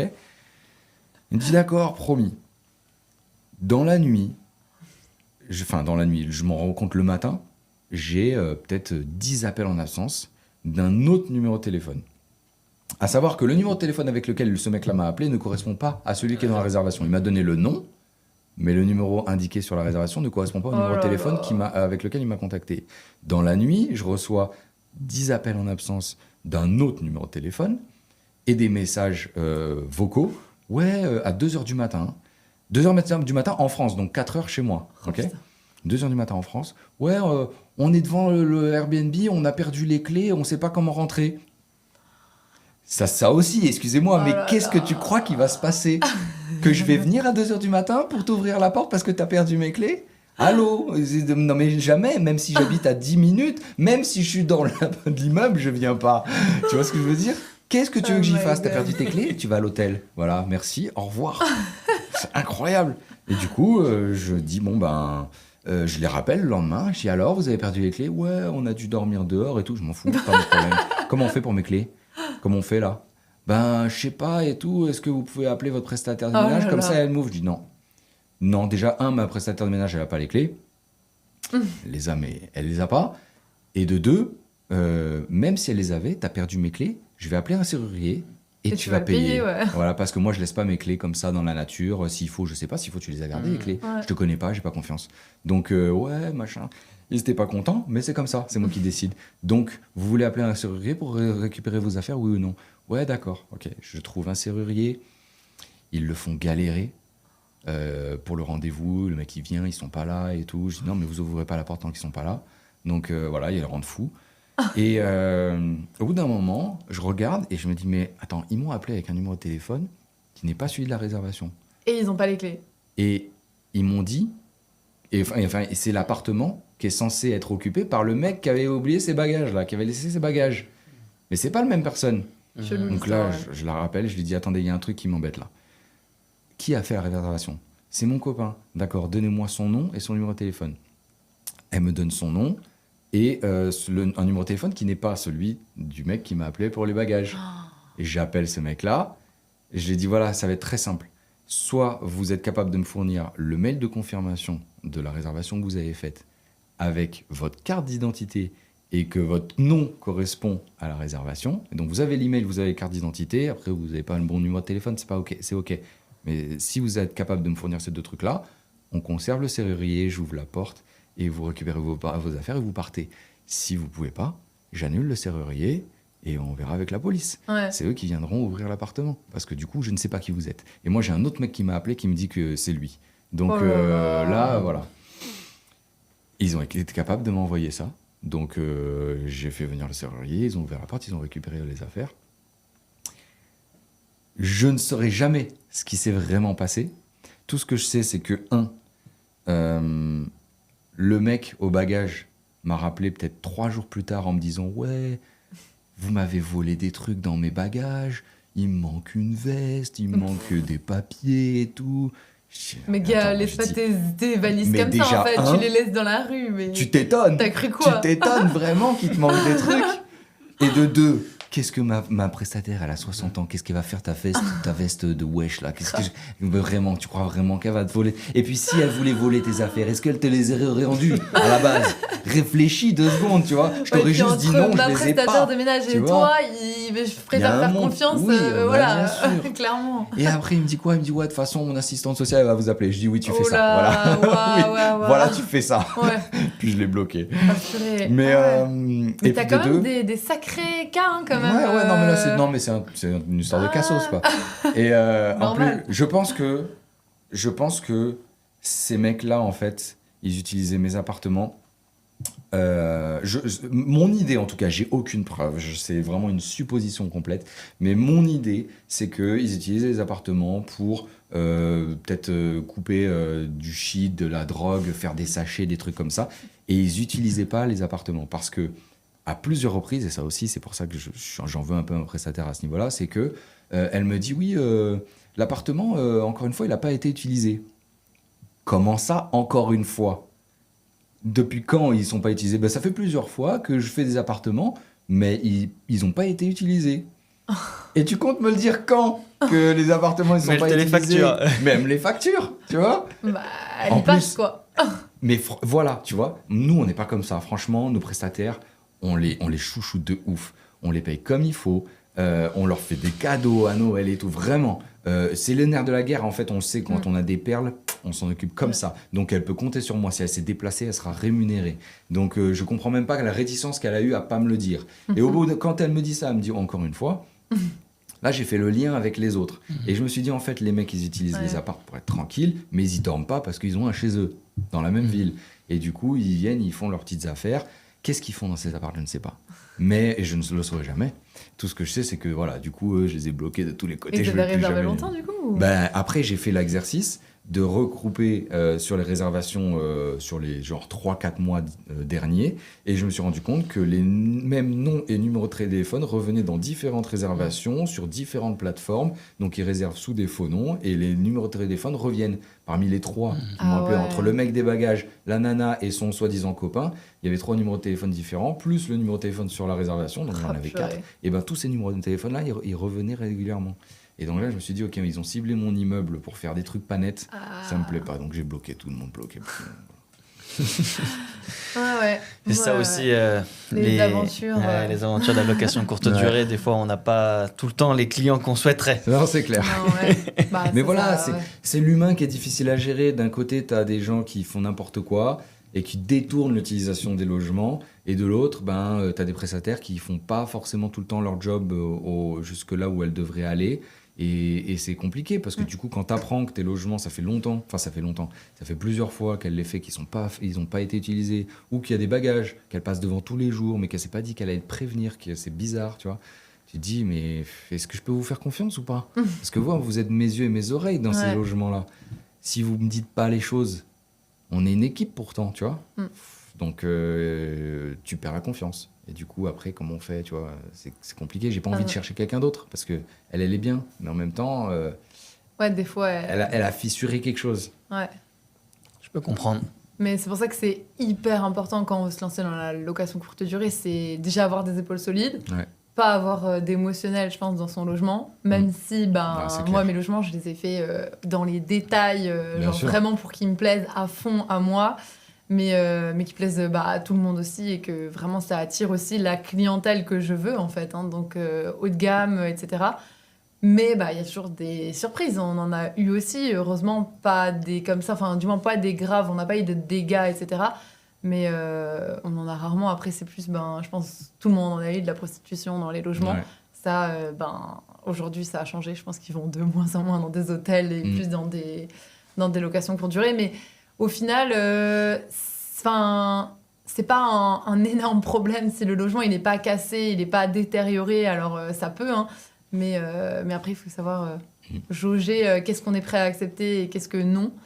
Et pour le coup, non, nous ça va, on n'a pas de gros problèmes Ouais, non, c'est sûr, heureusement. Même dans tous les logements qu'on gère dans la conciergerie.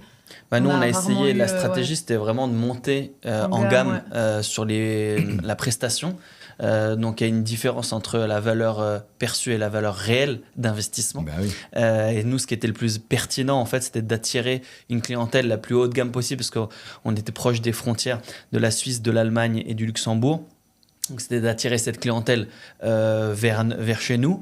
Et du coup, vu qu'on a un passage pas très loin, on va dire, de l'Europa Park et rue Lantica, qui sont vraiment aussi un draineur de clients, et aussi dans la partie touristique, parce qu'on a toute la partie de la route des vins. Et donc, du coup, cette clientèle-là, elle a l'habitude de payer plus cher sa nuitée. Ouais. Et nous, c'est ça la vraie stratégie qu'il faut trouver partout en France, c'est une asymétrie entre le prix au mètre carré que tu achètes versus le prix à la nuitée que tu loues. Et quand tu arrives à trouver une asymétrie vraiment importante, le décalage est plus important que la moyenne. C'est là où tu vas faire vraiment le plus d'argent. Puis après, pour te différencier par rapport aux autres, pour sortir dans le top 10 en fait, de ta ville, c'est vraiment proposer une expérience unique. Soit avec des thématiques, soit avec parce que la décoration, bon ça aujourd'hui c'est quelque chose d'acquis que la plupart des on va dire des loueurs en location courte durée ont fait un peu voilà en s'imaginant dans les produits un peu hôtels, etc. Mais aujourd'hui dans les hôtels, ce qui fonctionne pas, c'est que c'est des petits produits, c'est 14 mètres carrés voire 20 mètres carrés. Alors que nous, on propose un logement entier, ce qui fait ça toute la différence, et surtout que c'est identique. C'est-à-dire que chaque chambre est vraiment... pas sa personnalité. C'est toutes les mêmes, quoi.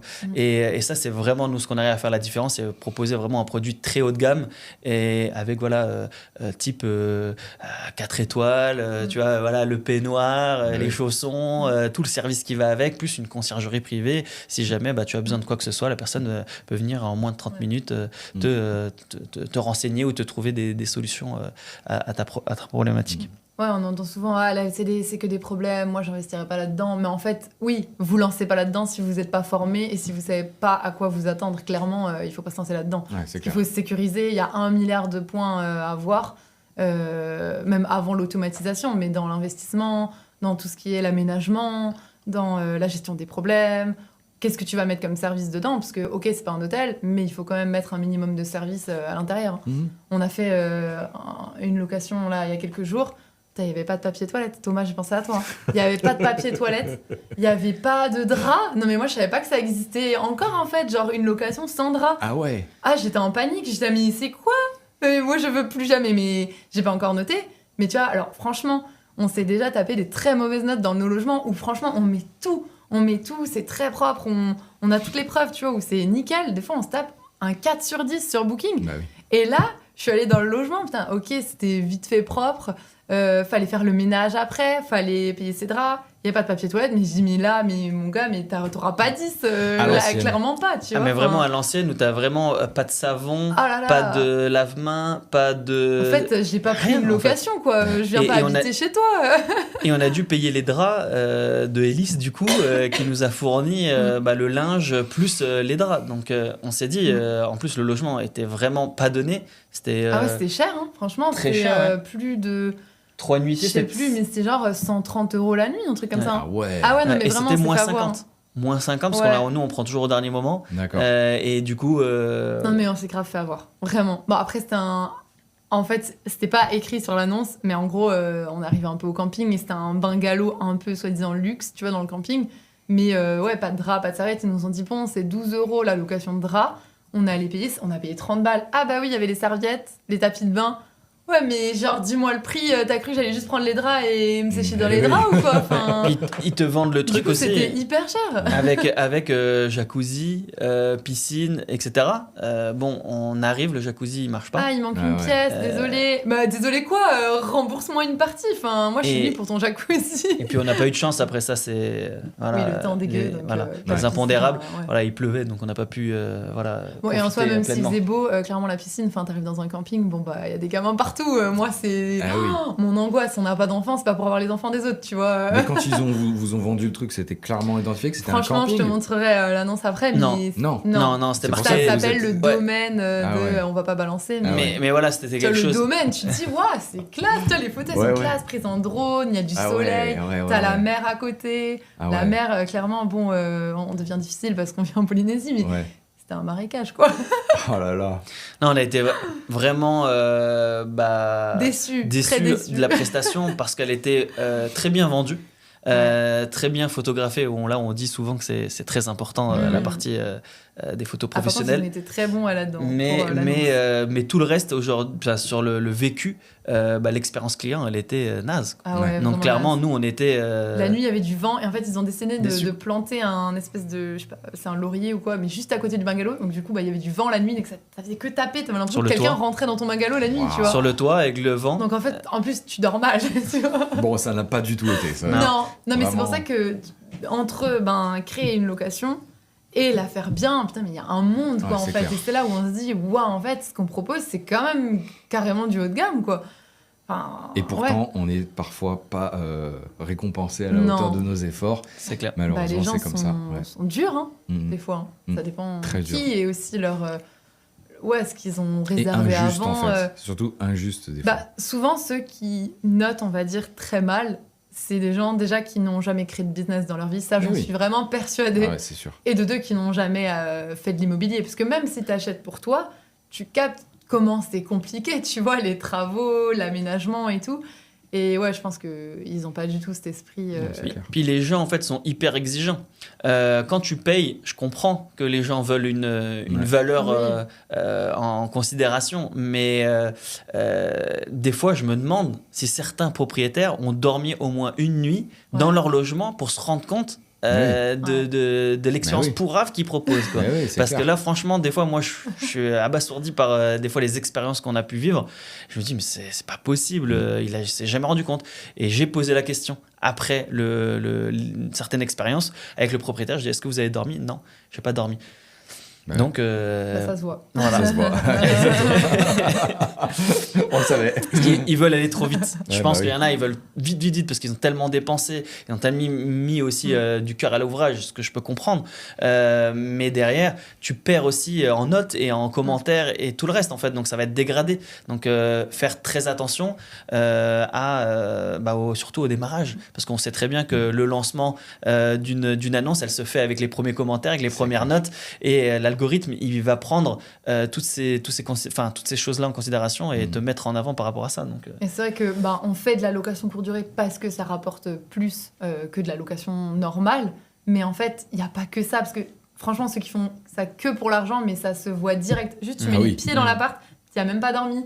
Ça se voit direct. Mais bien sûr. Et pour moi, ça, c'est un non catégorique. Ne vous lancez pas dans la location courte durée. C'est pour ça. Que pour l'argent, non.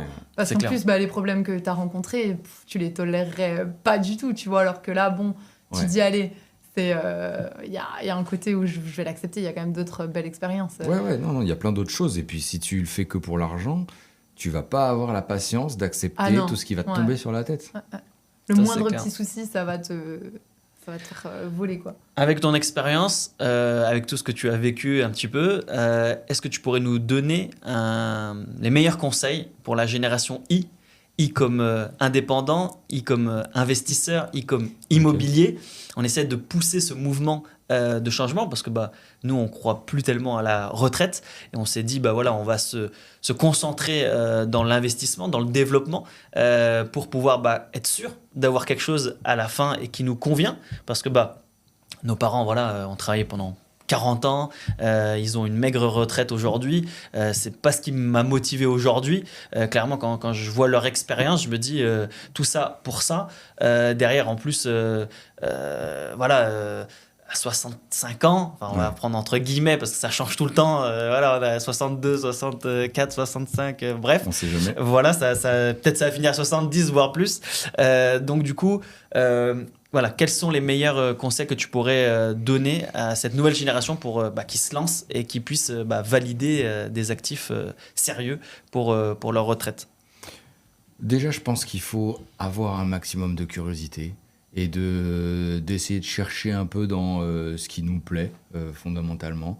Et il y a plein de choses à faire dans l'entrepreneuriat. Pour autant, il faut avoir l'envie de le faire et l'envie de se donner les moyens, c'est ce qu'on disait au tout début. Et à partir de là, et la curiosité de chercher comment tu pourrais apporter de la valeur concrète à des gens qui seraient prêts à te rémunérer pour ça.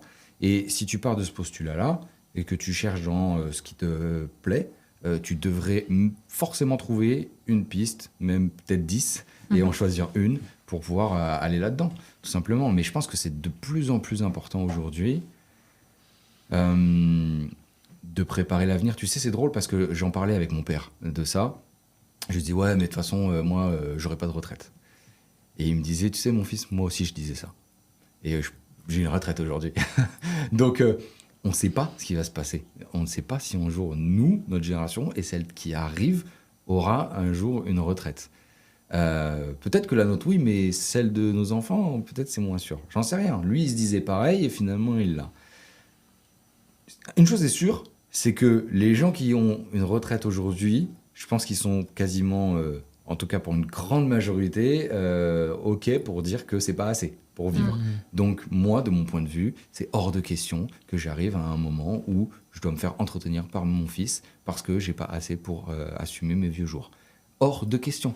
Donc je mets tout en place pour pouvoir kiffer la vie, et je vais même plus loin, je veux la kiffer avant d'être trop vieux pour pouvoir la kiffer. Donc je suis OK pour travailler comme un taré maintenant, pour les années à venir, pour pouvoir après profiter de ma vie quand mes enfants ils seront grands, et que, je dis mes enfants, j'en ai qu'un, mais quand mon fils sera grand, et je veux surtout pas qu'il ait un centime à dépenser pour ma tronche quand je serai vieux et que je pourrai plus m'assumer, tu vois. Ouais, non, c'est sûr, mais moi je vois la retraite vraiment comme un système pyramidal, donc c'est un Ponzi, clairement. Ça veut dire que s'il n'y a pas assez de jeunes pour payer en fait la retraite des plus anciens, en fait, comment ça va se passer? Parce qu'aujourd'hui, on se rend compte qu'il y a de plus en plus d'indépendants qui se lancent, qui créent des micro-entreprises, qui se développent. Il n'y en a jamais eu autant. Non, on le voit vraiment depuis 2009 que la micro-entreprise existe en France. Ça n'a jamais autant explosé en termes de lancement.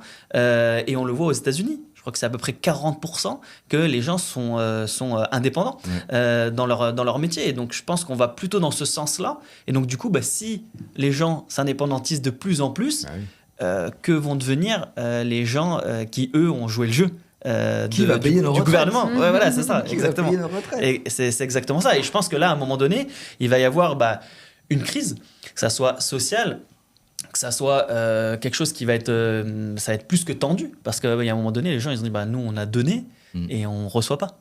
Donc là il y a un problème. Comment ça se passe? C'est clair. Moi franchement c'est clair que, en tout cas pour moi la question elle est vite réglée. La retraite j'en aurai pas parce que j'ai très peu travaillé. En France, comme je vous l'ai dit, j'ai fait méga CGR et McDo, et après j'étais aux États-Unis.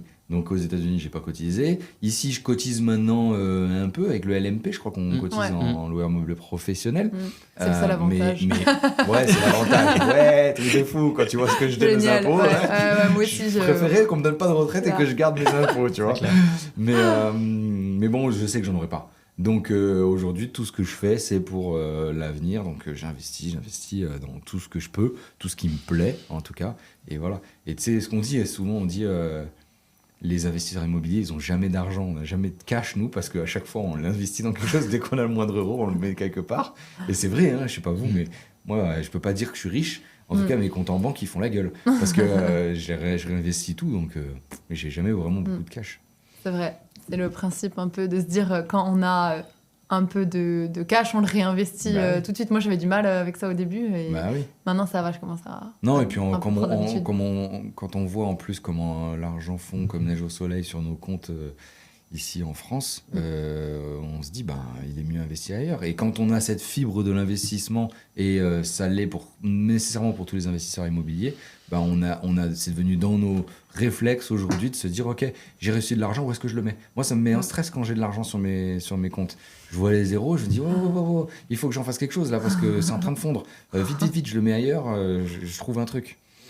Ouais, c'est le problème de l'inflation, le problème de l'argent illimité. Nous, on l'a vu avec 2020, avec le Covid, et clairement de mettre autant de personnes à l'arrêt a créé, en fait, je pense, un vrai bouleversement. Ça se voit pas tout de suite, directement, mais ça se verra, je pense, dans les 10 années à venir, plutôt dans les années 2030, où, en fait, va se rendre compte des difficultés qu'il va falloir absorber. Bah oui. Parce qu'à un moment donné, il va falloir payer, quoi. Il y aura bien quelqu'un qui rembourse. Quand tu as 3 000 milliards d'euros qui est de dette, à un moment donné, il faut passer à la caisse et tu as 120% de dette. Tu te dis, bon, les gars, maintenant, on ne gagne plus assez pour pouvoir rembourser. Donc, comment on fait ? Quand on est investisseur, on se rend compte de cette problématique. Mais quand on est salarié, peut-être pas. Tu vois, on se laisse continuer à sa vie. On se dit, non, ma vie, elle n'a pas changé.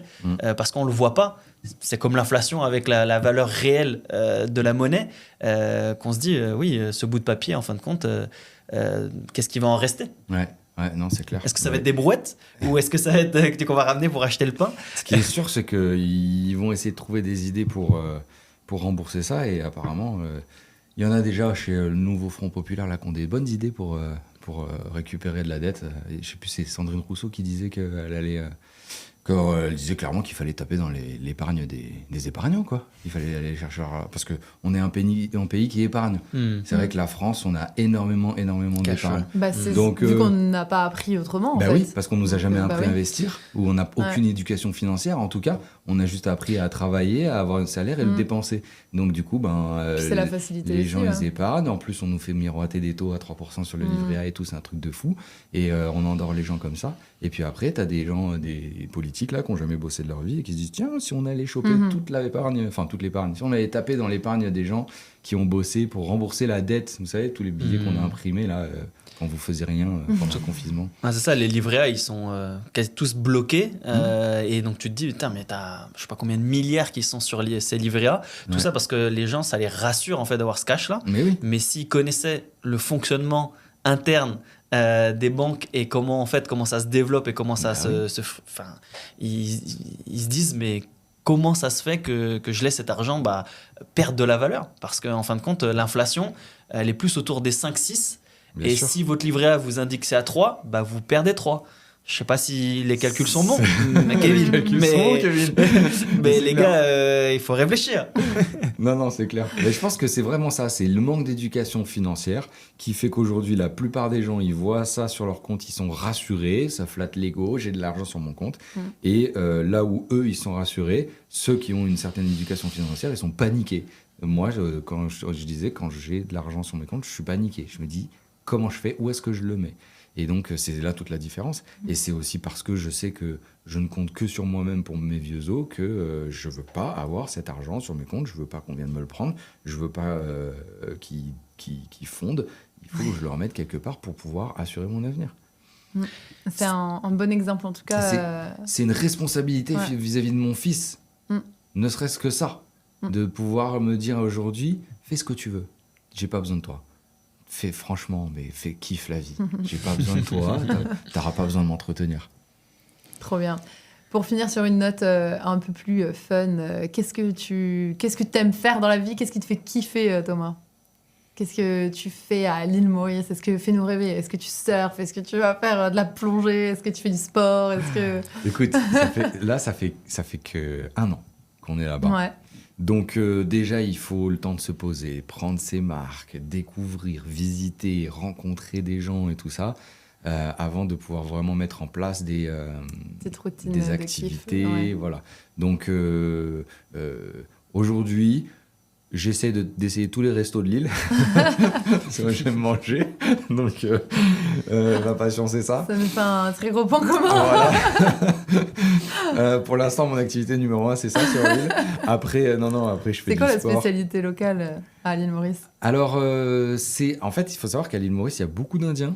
Ok. Donc, on a un mélange de J'adore la créole nourriture et de indienne. cuisine indienne qui donne des ça trucs doit de être fou. dingue. Ouais, des trucs de fou. Ah. Et voilà, les spécialités se rapprochent plus de l'Inde que du créole, par exemple, réunionnais.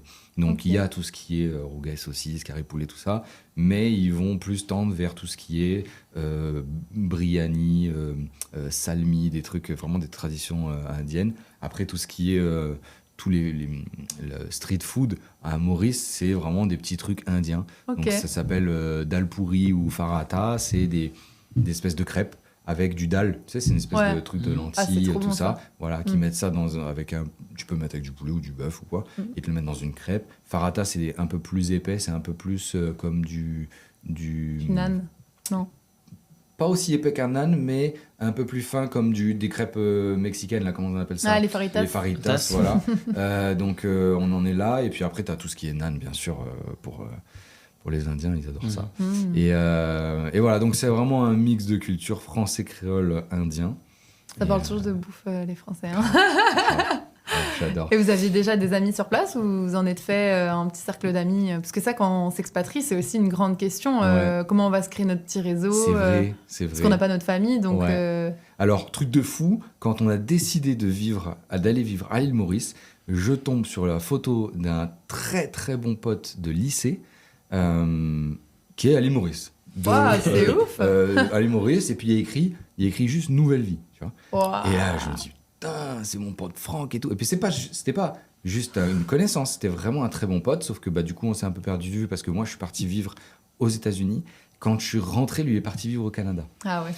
Et on s'était un peu perdu de vue. Et quand je vois cette photo, je l'appelle tout de suite, comme si on s'était jamais quitté. Ouais, Il me c'est dit, génial. mais je viens d'arriver, tout c'est trop bien. Je dis, frérot, j'arrive dans 6 mois. Alors là. Et donc, on s'est revus là-bas. Il nous a présenté sa femme que je connaissais pas et on a beaucoup accroché avec elle aussi. Trop Et cool. je les salue tous les deux parce qu'on les adore. Et donc, on est super content de les avoir retrouvés là-bas. Comme quoi, le monde est petit, Ouais, finalement. incroyable, C'est fou. incroyable. Et du coup, on a aussi un couple de connaissances, on va dire, que je salue aussi, qui s'appelle Fabien et Amélie. Et qui, du coup, quand on a décidé d'aller là-bas, Fabien m'a appelé, il me dit « Ouais, j'ai vu que tu partais à l'île Maurice. Nous aussi, ça fait longtemps qu'on veut partir. C'est comment là-bas? Combien ça coûte les loyers? C'est comment l'école ?» Je lui ai répondu à toutes ces questions. Il m'a dit « Ok, on vient avec vous. » Ah, J'ai dit, Ok, génial. vas-y, c'est parti.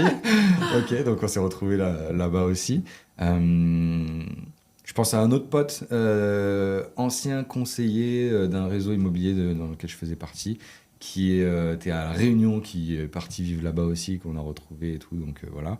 Et puis petit à petit, tous ces gens-là te présentent d'autres gens qui gravitent autour d'eux là-bas. Et puis du coup, selon les affinités, tu restes en contact ou pas. Et ça évolue comme ça. Et puis après, il y a l'école aussi. Il y a l'école qui fait que du coup, les parents des copains de Liam, du coup, on les rencontre. Et puis si ça accroche, on se revoit. Et finalement, tu sais, c'est les îles, donc c'est petit. Ouais. Donc clairement, tout le monde a intérêt à rencontrer du monde parce qu'on ne veut pas rester chez soi et à rien faire.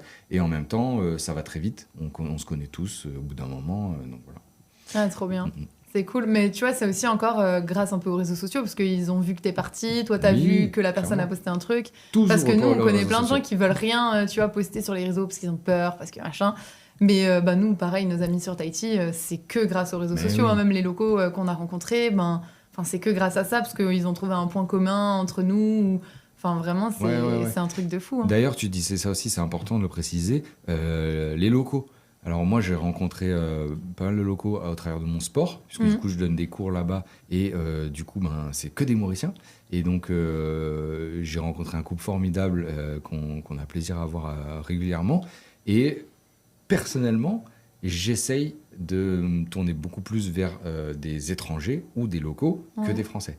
Parce que j'aime...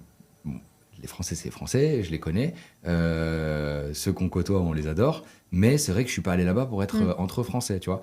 Donc, j'ai envie de rencontrer des locaux, j'ai envie de partager avec eux. Et j'ai aussi envie de rencontrer d'autres expats, sud-africains, américains, canadiens, anglais, peu importe, je m'en fous d'où ils viennent, même des Indiens.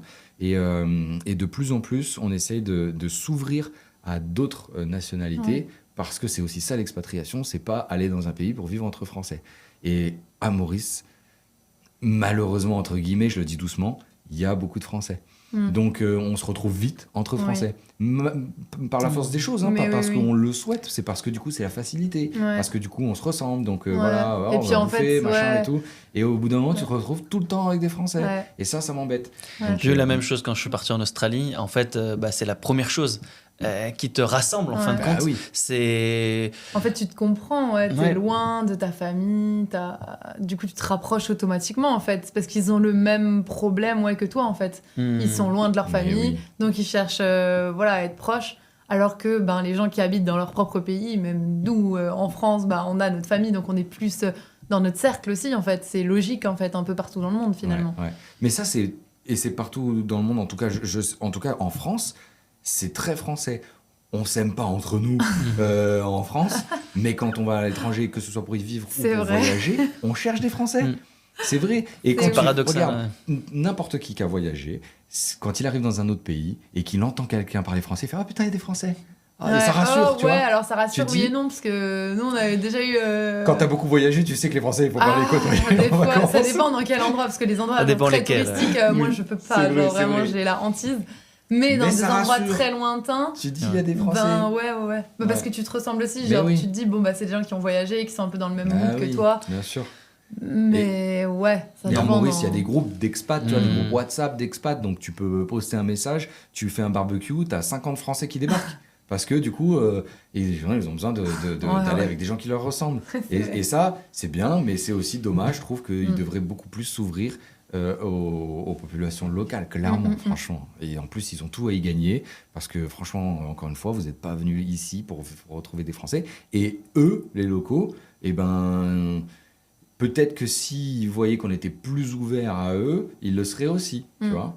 Et il y aurait peut-être pas cette fracture entre les deux en se disant ouais mais les expats et puis après les autres ils disent ouais mais les locaux Après ils ont aussi nous pour avoir discuté avec pas mal de locaux et tout, c'est aussi déjà peut-être le changement culturel et tout qui fait que des fois ça matche pas, mais c'est surtout que nous en tout cas à Tahiti c'est le gros problème, mais en fait que ce soit avec les locaux ou les Français ou les expats, c'est que tu sais pas si la personne elle va rester, donc t'as peur de t'accrocher parce que tu sais c'est pas un endroit où les gens restent longtemps, et après en fait les gens tu les amènes à l'aéroport et bye bye, et il faut te refaire des cercles d'amis. Ça c'est le plus dur. Ça je l'ai vécu à New York, parce que encore plus à New York, les gens ils viennent et tu sais qu'ils vont partir parce que c'est pas une ville où tu restes. Manhattan, t'as vraiment ton temps, il est limité, et c'est vrai pour tout le monde.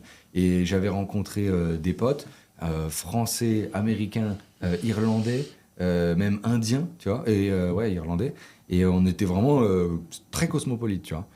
Donc c'était mes potes, on se voyait tout le temps et tout là-bas. Quand on est parti des États-Unis, on est rentré en France, on avait déjà notre date de mariage. Je les ai invités à mon mariage, tous, ouais, c'est sûr, on va venir et tout. Il n'y en a aucun qui s'est pointé.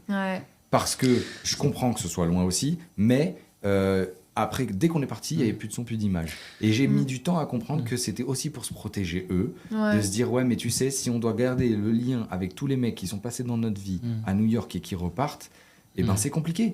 Parce que du coup, en fait, nous, on est toujours là-bas, on est resté là-bas. Et toi, t'es parti. Et quand t'es parti, nous, notre vie, elle a continué là-bas. Et émotionnellement, on a besoin de se détacher pour continuer de vivre notre vie là-bas en se disant, parce que sinon, après... tous les gens qui sont rentrés dans notre vie et qui sont repartis, s'ils doivent commencer à nous manquer, putain, ça va faire beaucoup. T'as beaucoup sur le cœur et tout, et je comprends. Et j'ai mis du temps à le comprendre.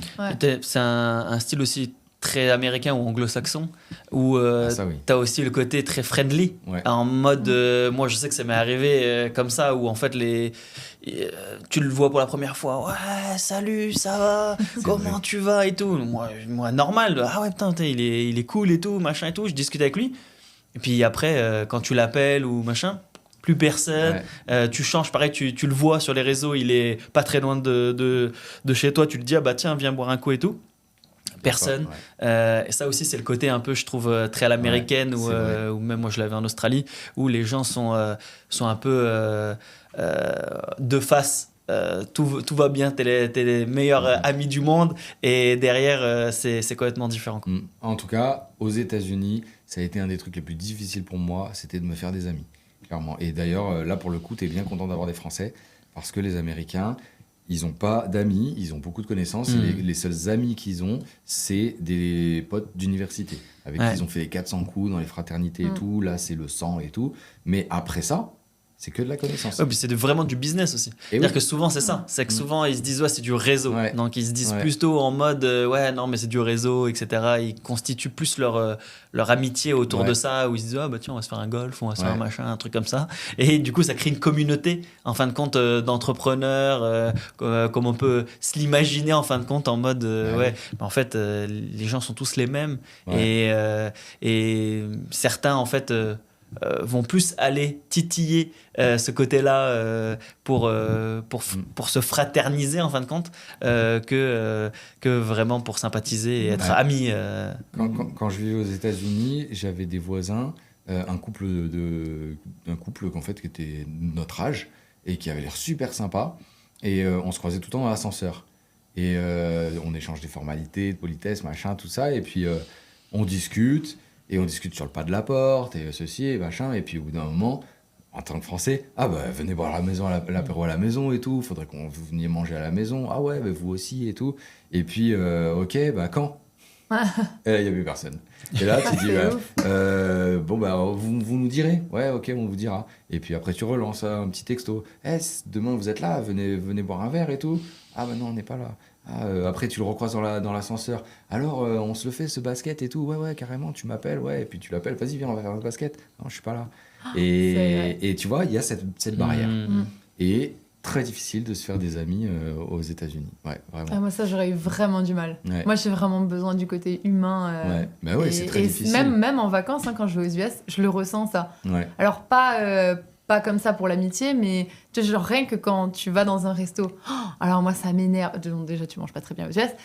Ça, c'est une chose. Mais tu vois, les serveurs, ils arrivent. Hey, honey, nanana, ça va? Et t'es là, genre, ouais. Mais en fait, tu sais que c'est pour le tips, tu vois. Et moi, ça m'énerve, les gens faux. Genre, je déteste ça. Genre, vraiment, c'est... Non, mais je pense pas que ce soit faux, parce que là, t'es pas au resto, t'es pas là pour te faire des amis, tu vois. Non, mais tu vois, je sais pas, moi, j'aime bien aller au resto, la personne peut aller cordiale, et si il y a un petit truc, on rigole, machin, c'est ok, ça me plaît vraiment, mais tu vois, le côté genre, hey, ça va ma belle, ma chérie, enfin, en vrai, en Polynésie, c'est comme ça, j'adore, je sais pas, c'est un autre mood, en fait, je sais pas. Mais aux US, c'est culturel aussi. Moi, j'aime. Au contraire, parce que, du coup, je suis pas d'accord avec toi, dans le sens où, aux États-Unis, au restaurant, les serveurs, ils me font passer un bon moment. Ils me font sentir oui, mais c'est faux. Qui s'occupent de moi. Mais c'est une façade, c'est du business. Oui, t'es pas là pour te faire des potes. Ton serveur, t'es pas là pour te faire un pote. Mm. Il est là pour te faire passer un bon moment. Donc, du coup, il fait en sorte que tu sois bien, que tu passes un bon moment, que tu sois confortable et tout. Là où c'est clair qu'en France, le mec, il tire la gueule. C'est limite si tu le fais chier, si tu prends ta commande. Et il revient dans 40 minutes pour savoir si tu veux partir ou tu veux payer. Tu vois, alors que là-bas, on vient te voir. Est-ce que tout va bien? Du service. De l'eau ouais, mais tout. par contre, tu vois, autant tu passes un très bon moment. Au moment où tu mets ton tips, tu mets le minimum acceptable là-bas. Ouais. Bah pour eux c'est pas assez, et puis ils diront même pas salut, tu vois, genre ils te regardent de haut. Moi ça je déteste, mais ça nous arrivait 2-3 fois en vrai, et je me dis c'est bon, genre, enfin après c'est culturel, tu vois, nous on va pas mettre, enfin je crois que c'est le minimum, je sais plus en tête, je crois que c'est 18% de l'addition, et après ils peuvent aller jusqu'à 25%, donc nous on met toujours le minimum parce que on est des Français, donc on n'a pas cette image de laisser beaucoup, tu vois. Et du coup, pour eux, c'est genre, t'as pas bien mangé, machin. Non, laisse-moi tranquille. Genre, déjà, ton truc, c'était super cher pour ce que c'était. J'ai mal mangé. Et du coup, il y a le côté où tu pars. Il y a toute la façade qui descend, tu vois. Et moi, j'aime pas ça. Ouais, c'est peut-être t'as eu des mauvaises expériences aussi. Oui. Pour y avoir vécu, c'est quand même assez rare, vraiment. Parce que je suis français aussi, je mettais pas le type maximum, faut que je sois honnête. Pas pour autant que je mettais tout le temps le minimum. Parce que après, t'as développé cette culture de ok, c'était bien, je donne, tu vois. Et quand tu sais que le serveur, il est payé uniquement au tips, t'as compris aussi pourquoi il est super sympa. C'est vrai. Lui, s'il est pas sympa, il mange pas à la fin du mois. Donc voilà, mais... franchement, je te rassure, dans la majorité des cas, les gens sont quand même sympas clairement pour le business, mais ils ont de la gratitude si tu leur laisses un tip, même si c'est le minimum. Parce que je pense qu'ils ont aussi affaire à des Français comme nous qui ne laissent pas de tip, tu vois. Parce que les mecs, ils nous connaître, ils nous voient arriver, je pense. Ah putain, c'est des Français. Déjà, j'ai une chance sur 2 d'avoir un tips, de ne pas travailler gratuit, tu vois. Et en plus, si j'en ai un, ça va être le minimum. Donc clairement, ça ne donne pas très envie. Je pense Malgré tout, ils ont le sourire, ils t'appellent, on aime, tout ça, machin. C'est vrai que des fois, ils sont les Français sont têtus. C'est-à-dire quand ils partent à l'étranger, ils disent non, ça va se passer comme chez moi. Ouais. Et ils vont pas s'adapter. Alors qu'en fait, tu voyages pour découvrir une nouvelle culture, pour voir comment ça se passe ailleurs, et ils disent non, mais moi je veux pas faire comme ça, je veux pas faire comme ci. Et en fait, ils veulent que ça soit comme chez eux. Mais en fait, si tu pars à l'étranger, en fait, faut t'adapter. Et c'est ça, en fait. Au contraire, je trouve que tu apprends énormément de choses à l'étranger en t'adaptant aux cultures. Après, il y a des trucs, bien sûr, qui te plaisent, il y a d'autres qui te plaisent moins. Mais du coup, en fait, c'est ça l'aventure. Oui, et puis il y a des cons partout, hein. Même chez les serveurs aux Oui, États-Unis. oui. Tu peux tomber sur des Karen. Ouais, il y a des Karen, des Karen et des Kevin. C'est clair. C'est ça. C'est clair. Bon, on va conclure ce podcast par notre question signature, Thomas. Oula. En fait, notre podcast, c'est Next Level Podcast. Et du coup, on voulait savoir pour toi, qu'est-ce que signifie Next Level, passer à l'étape supérieure, qu'est-ce que c'est pour toi? C'est une question dans le podcast Oui, ou dans la vie? oui. Ah, ça peut être dans ta vie. Qu'est-ce que ça signifie pour toi, en fait? Le mot next level. Ouais. Ok. Comment tu le vois? Comment tu l'imagines? Bah en fait, c'est pour moi, quand tu me parles de next level, ce qui me vient tout de suite là, c'est cette quête d'être toujours une meilleure version de soi-même, en se disant ok, j'en suis là, comment je fais pour passer à la table supérieure à plein de niveaux, que ce soit au business, personnel, sentimental, familial, j'en sais rien. C'est-à-dire, ma vie, elle est ce qu'elle est aujourd'hui, reflète mes efforts, et comment je fais pour aller toujours... Et je pense que c'est important, en fait, de poser cette question-là, parce que sinon tu stagnes, et au bout d'un moment, tu t'emmerdes. Et après, t'es aigri. Et t'es un Français. Non. Du coup, comment on fait pour du coup aller toujours plus loin dans la quête de ce qui nous rend heureux? Et c'est pas forcément tout le temps la thune. C'est juste qu'est-ce qui nous fait kiffer dans la vie et qu'est-ce qui nous chagrine aussi et comment on peut faire pour résoudre ça. C'est important de se poser cette question-là aussi, je trouve, de toujours être... Plutôt que d'être toujours dans la quête du bonheur et tout, le bonheur, il passe aussi par qu'est-ce qui finalement nous rend malheureux et comment on fait pour le changer. Ça peut être pas mal, ça aussi. Voilà. Et qu'est-ce que tu voudrais pour la suite, du coup, Thomas? Pour moi, Ouais. écoute, j'ai plein de projets pro et perso. Ok. Et donc, je vais me donner les moyens de les atteindre. Hein. Vous en citez un? Donc au niveau pro, en fait, c'est toujours développer toujours plus d'outils pour se professionnaliser dans la location courte durée. Là, aujourd'hui, je travaille sur une petite intelligence artificielle qui est experte en location courte durée, qui va connaître par cœur ton logement et qui va répondre à ta place aux voyageurs instantanément, précisément, dans n'importe quelle langue, 24 sur 24, 7 jours sur 7. Et on est en train de développer ça, donc ça c'est un projet qui me tient à cœur. Et en perso, j'aimerais... Donc là j'ai passé mon permis bateau à Maurice, donc j'aimerais trouver quelqu'un qui peut me louer un bateau de temps en temps. Et puis j'aimerais aussi passer mon niveau 1 de plongée et aussi travailler sur tout ce qui est apnée. J'aime bien... aussi aller en apnée, ouais. Donc voilà, en perso, ce serait ça. Comment on te suit sur les réseaux sociaux alors, pour les personnes qui te suivent pas encore, si ça existe? Si, il y a Instagram du coup, Thomas-Dardour. Il y a une chaîne YouTube qui va arriver aussi. Wow. Une chaîne YouTube qui va arriver. Avec Audrey. Thomas Dardour aussi. Audrey. On veut la voir sur YouTube. Ouais, j'en étais sûr, tu vois, elle aurait dû venir aujourd'hui. On veut Audrey. Je l'avais dit en plus. Hier, je lui ai dit, mais pourquoi je dois venir et tout? Je lui ai dit, mais parce que t'es bankable, ma chérie. T'es bankable. Vas-y, viens. Bon, bref, et du coup, peut-être, pourquoi pas. On a fait un épisode aussi sur un autre podcast et tout, l'exercice lui a plu. Donc cool. Pas. Et voilà, principalement, moi, mes réseaux, ça va être ça, c'est Instagram principalement. Ok. Et puis après, il y a tout mon site et tout, je suppose que vous mettrez ça. Ouais, carrément, on les mettra dans la description. Voilà, pour te retrouver. Ouais. Tu as une formation aussi, on le dit rapidement, mais une formation pour Booking et Bet24, du coup, qui est un channel manager pour automatiser sa vie en location courte durée. Si vous passez par une conciergerie ou si vous ne passez pas par une conciergerie d'ailleurs. Non, si vous êtes des concierges, effectivement, on forme de plus en plus de conciergeries à se professionnaliser parce qu'il y a plein qui s'inventent conciergerie, je vous l'apprends pas ça, et qui finalement font pas le job.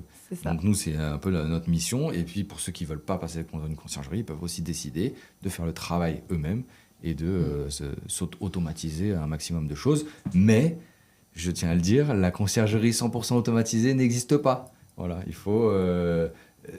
pour moi, c'est impossible d'avoir un truc qui tourne tout seul comme certains vendeurs de rêves nous le font miroiter sur les réseaux en ce moment. C'est un business à part entière, il y a une activité, vous devez la gérer cette activité. Vous pouvez automatiser tout ce que vous voulez, vous aurez toujours des trucs à faire et c'est un expert de l'automatisation qui vous le dit, donc franchement ça c'est sûr. Et puis on a une stat où on s'est rendu compte que 90% des conciergeries fermait au bout de 2 ans. Quand elle se lançait toute seule, en fait, c'est le plus dur, c'est de tenir en fait, les 2 premières années, parce que c'est là où tu te fais les clients, c'est là où en fait, tu vas avoir les pires merdes au quotidien. Et donc, du coup, au bout de 2 ans, tu lâches.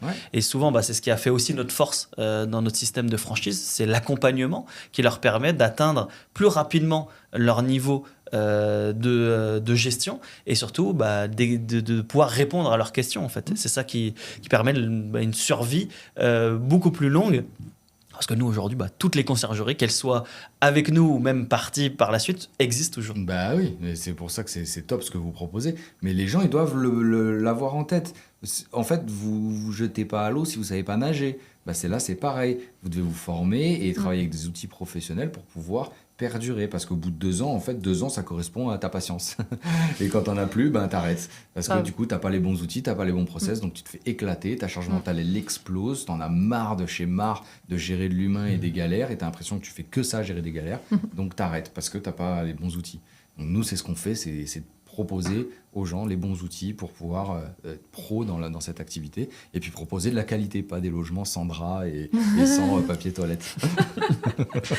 Merci beaucoup en tout cas Thomas pour ton temps. Merci Thomas. Merci et puis ceux qui nous ont écoutés jusqu'au bout, mettez-nous des petites flammes en commentaire. Yes, pétez les likes.